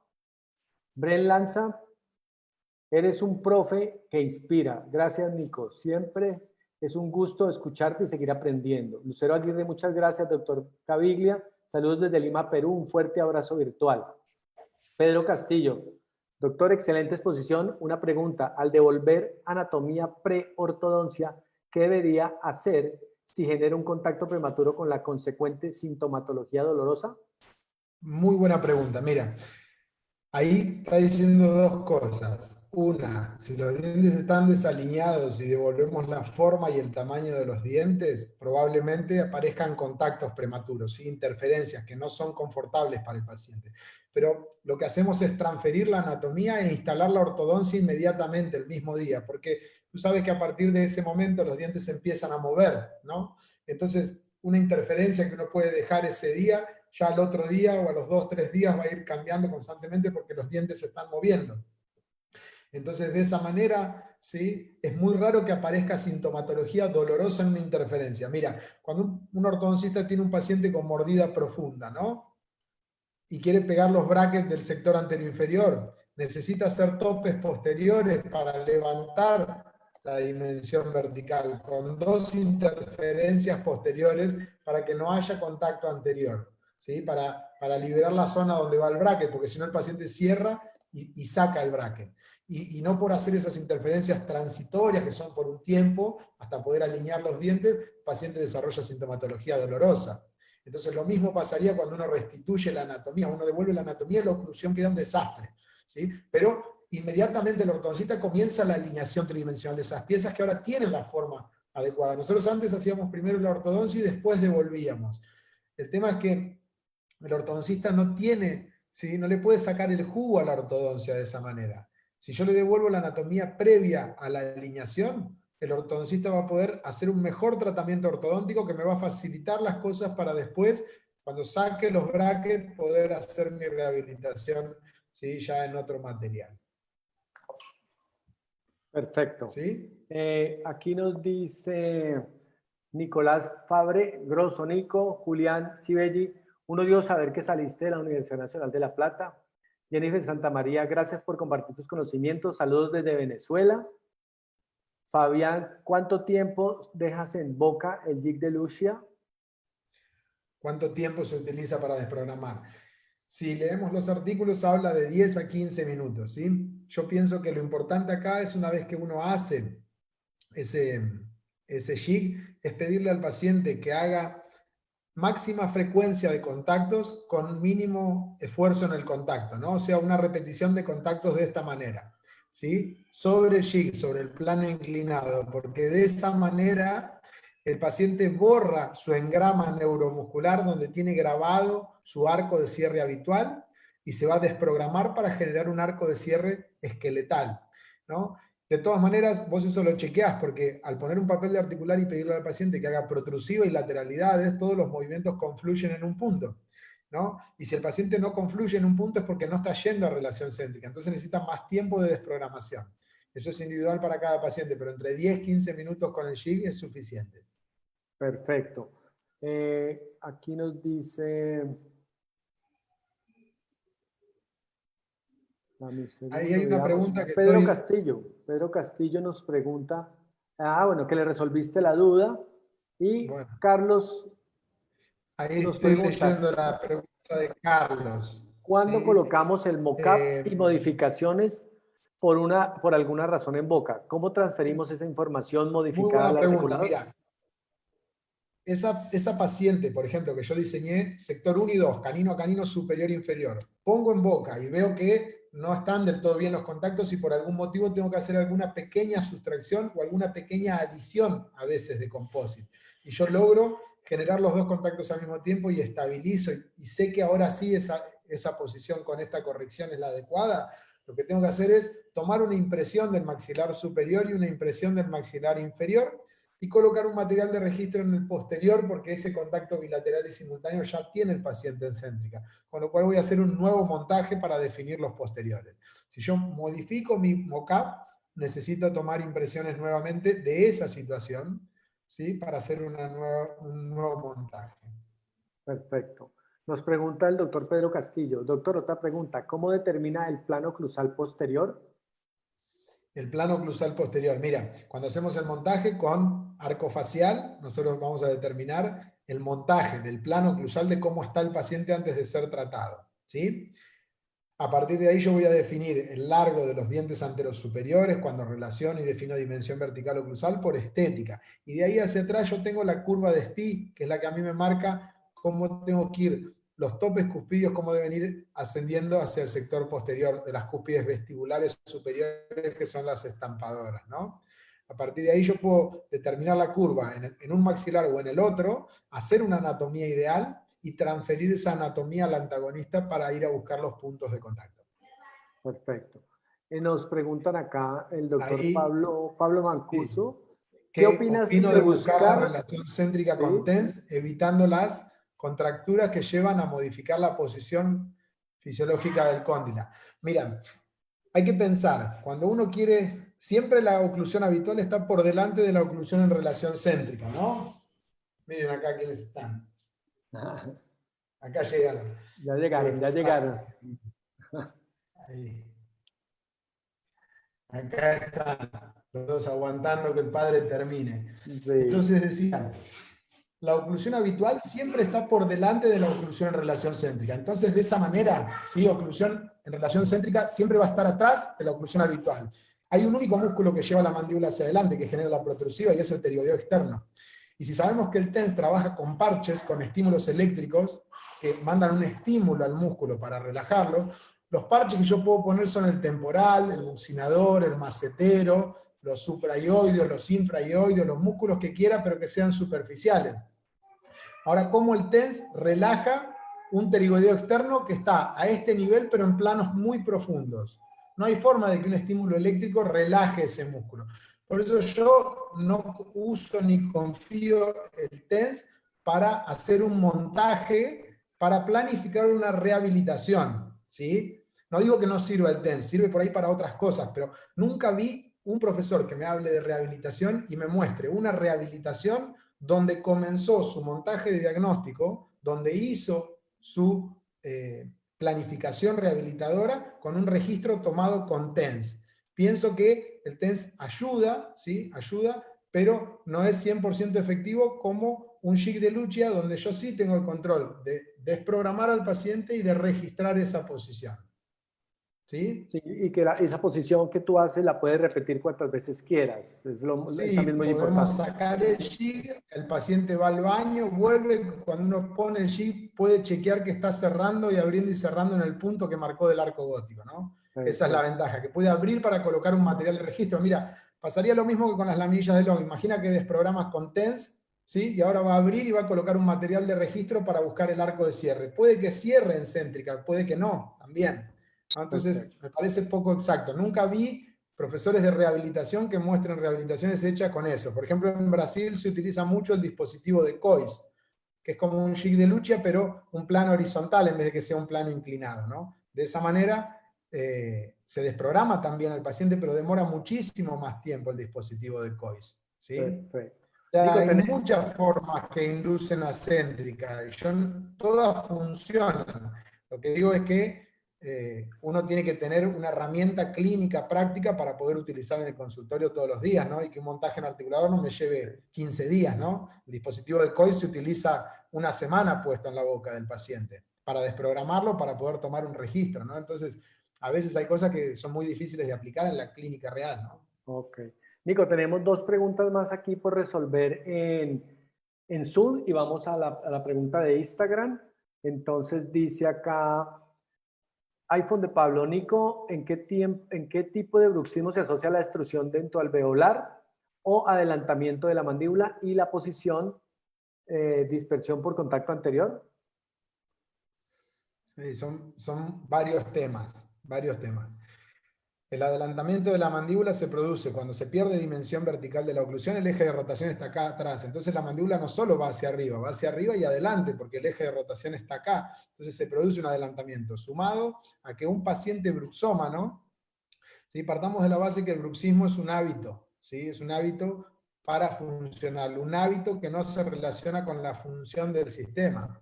ese hábito parafuncional puede estar presente en múltiples enfermedades sistémicas o hasta inclusive en personas que no tienen patologías, que tienen estrés, que tienen factores de riesgo, ¿sí? Donde se asocia este hábito parafuncional en nuestro paciente. Nosotros no vamos a curar el bruxismo de un paciente. Sí, lo que podemos hacer es disminuir la actividad parafuncional a partir de la estabilidad, porque también está demostrado que la generación de una interferencia dentaria no es que va a causar el bruxismo, sino que puede estimularlo, ¿sí? El paciente ya tenía bruxismo de antes, ya tenía actividad parafuncional de antes, y a partir de una prótesis posterior mal adaptada, de una interferencia o lo que fuere, va a aumentar la actividad parafuncional, no a crearla, si no es la causa, sino que es un factor potenciador de esa paraactividad de nuestro paciente. Perfecto. El doctor Pedro Castillo nos dice Y gracias. lo otro que nombraba es la dispersión anterior, porque obviamente un paciente que pierde soporte en el sector posterior, pierde los sectores posteriores, es desdentado bilateral posterior, sumado a que tenga una enfermedad periodontal tratada, así con pérdida de inserción, o que sea un biotipo gingival fino, es un paciente que tiende a tener migración dental de los dientes hacia adelante, ¿no? Porque esa fuerza que tenían que soportar los dientes posteriores, que ya no están, ahora hacen la migración de los dientes anteriores, ¿no? Con esa migración anterior. Eso se asocia más a pacientes que perdieron los sectores posteriores, que tienen problemas periodontales o que tienen un biotipo gingival fino. Ok. La doctora Mari dice muchas gracias por tomarte tu tiempo y compartir sus conocimientos. Juan Pablo Acuña, muchas gracias. Nico Jackson, abrazos desde el sur de Argentina, Río Gallegos. Y tenemos la última pregunta, Nico. El doctor Carlos, cuando tomamos nuevas impresiones modificadas de las arcadas, Sí. ¿ok? Superior e inferior con el mockup del sector 1 y 2, ¿lo registramos en plano de Frankfurt o de Camper?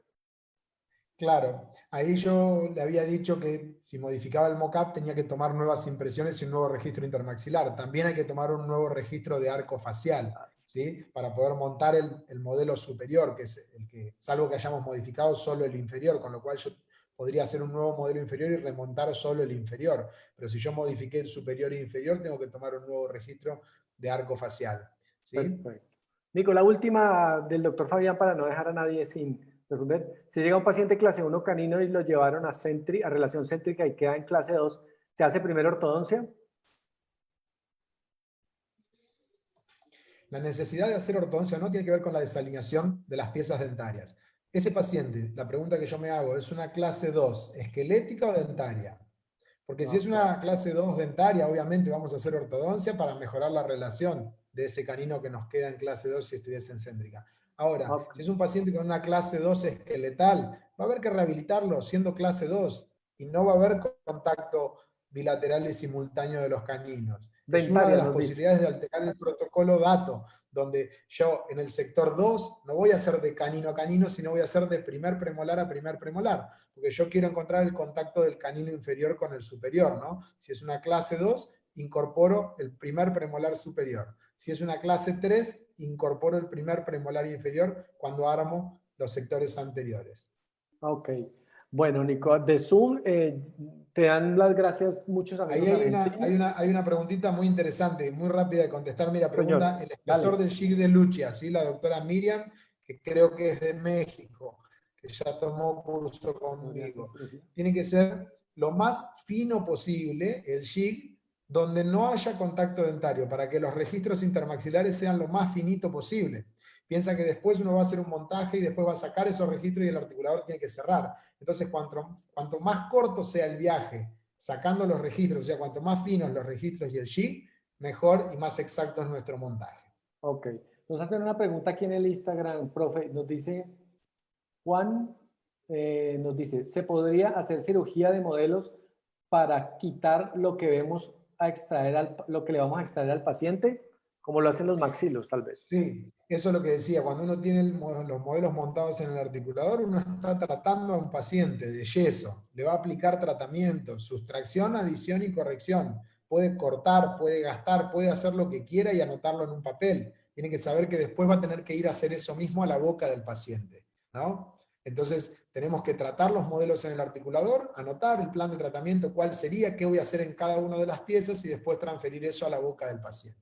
¿Sí? Pero es una prueba, es una guía. Yo logro ver Y por eso me gusta encerar mis casos, porque cuando voy a la boca del paciente, yo ya atendí esa boca, por más que sea la primera vez que pongo la mano en la boca de ese paciente, yo ya lo atendí, ya vi las interferencias, vi los problemas, vi dónde van a estar las interferencias, dónde me falta espacio, dónde hay mucho espacio, ¿no? Ya lo vi en el articulador. Entonces uno va con toda la información sabiendo con lo que se va a encontrar y es mucho más fácil. Cuando mandamos a encerar al laboratorio, sea analógico o digital es igual, mandamos al técnico y el técnico toma esas decisiones y no nos dice qué diente gastó, qué diente no gastó, ¿sí?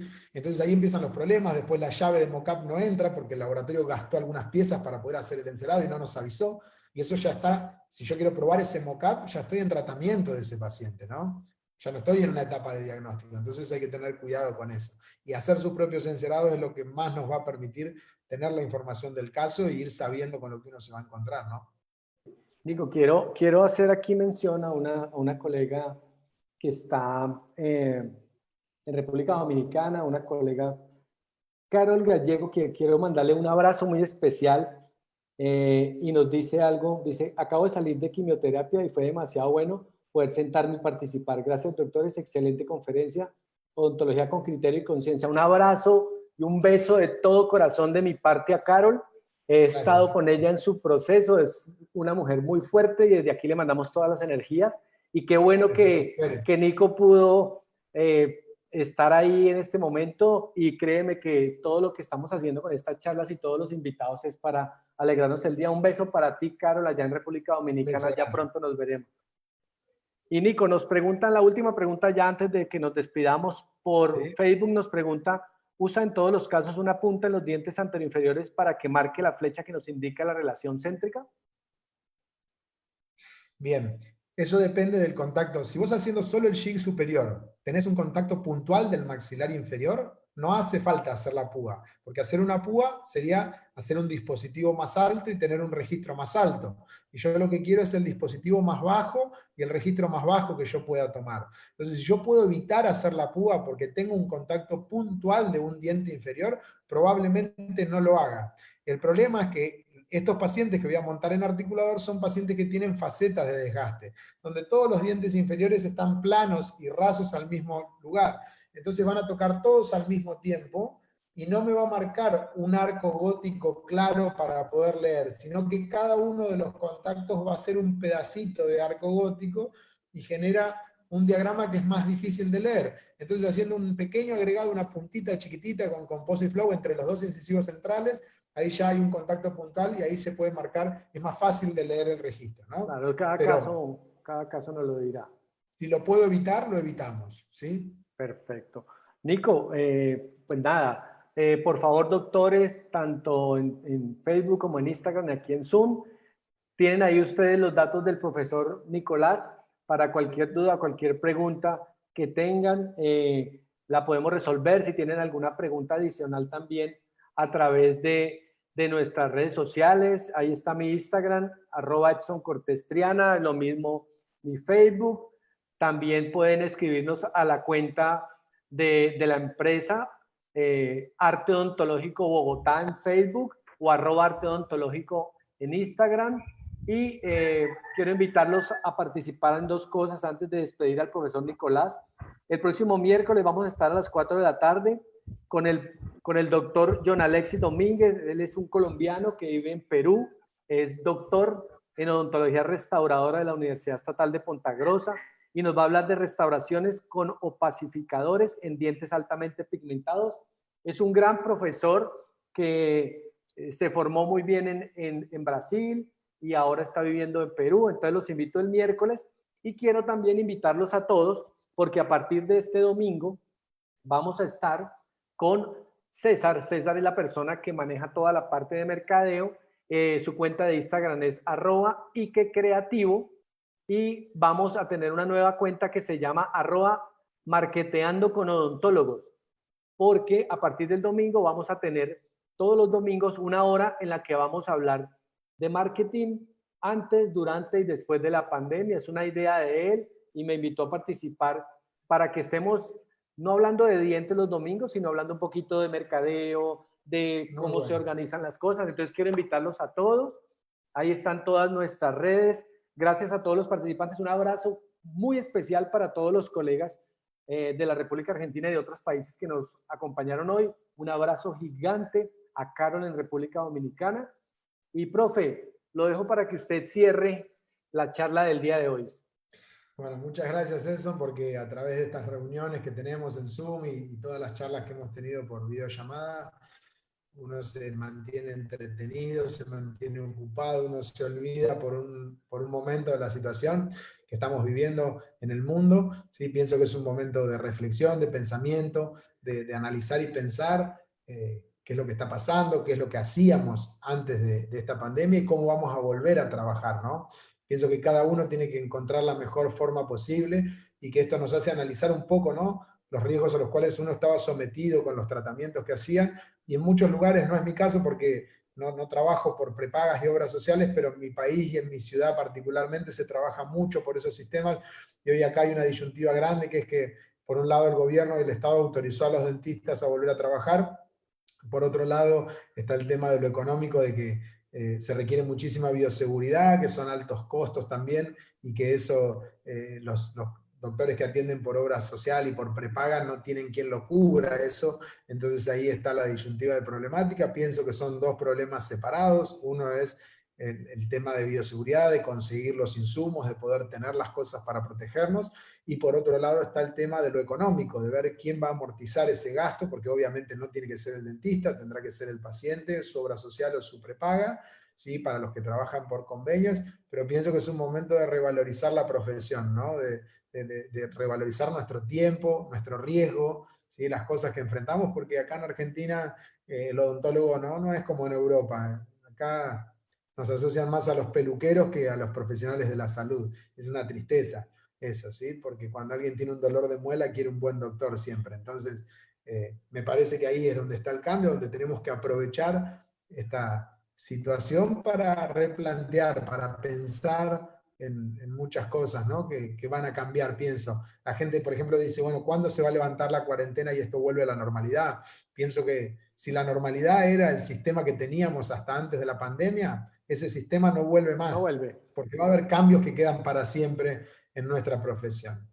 Entonces, me parece que hoy todos tenemos que pensar cómo nos vamos a reinventar, cómo nos vamos a resurgir con una odontología. Yo simplemente quiero brindar algunos consejos más. Yo desde hace mucho tiempo dejé de trabajar por obras sociales, sí trabajé durante un tiempo, pero dejé hace ya más de 5 años, y la verdad fue una de las mejores cosas que me pasó en mi vida, poder atender. Yo antes de la pandemia atendía lo máximo 4, 5 pacientes, si eran cosas simples, en un día como máximo, pero también tenía muchos días de 1 o 2 pacientes, ¿no? Los tratamientos de rehabilitación son turnos largos, y pienso que todos tienen que pensar en trabajar hoy de forma ergonómica, de forma donde se aproveche el sentar un paciente en el sillón, haciéndole la mayor cantidad de prestaciones y tratamientos posibles, no perdiendo el tiempo en el sillón odontológico, que es mucho de lo que se hace cuando se atiende por obra social, y los colegas necesitan que circulen por sus sillones 15, 20, 25 pacientes en un día para que los números le den,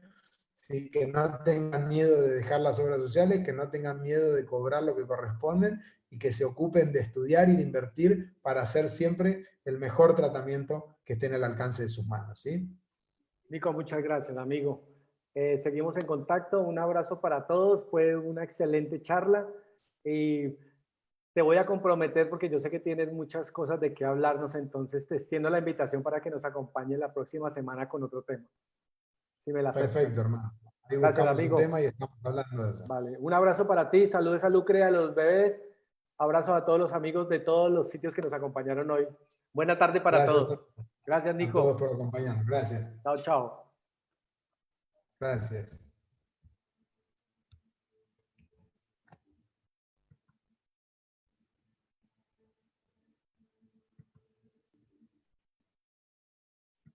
Listo, doctores, muchas gracias por todo. Ya salimos de transmisión, muy amables.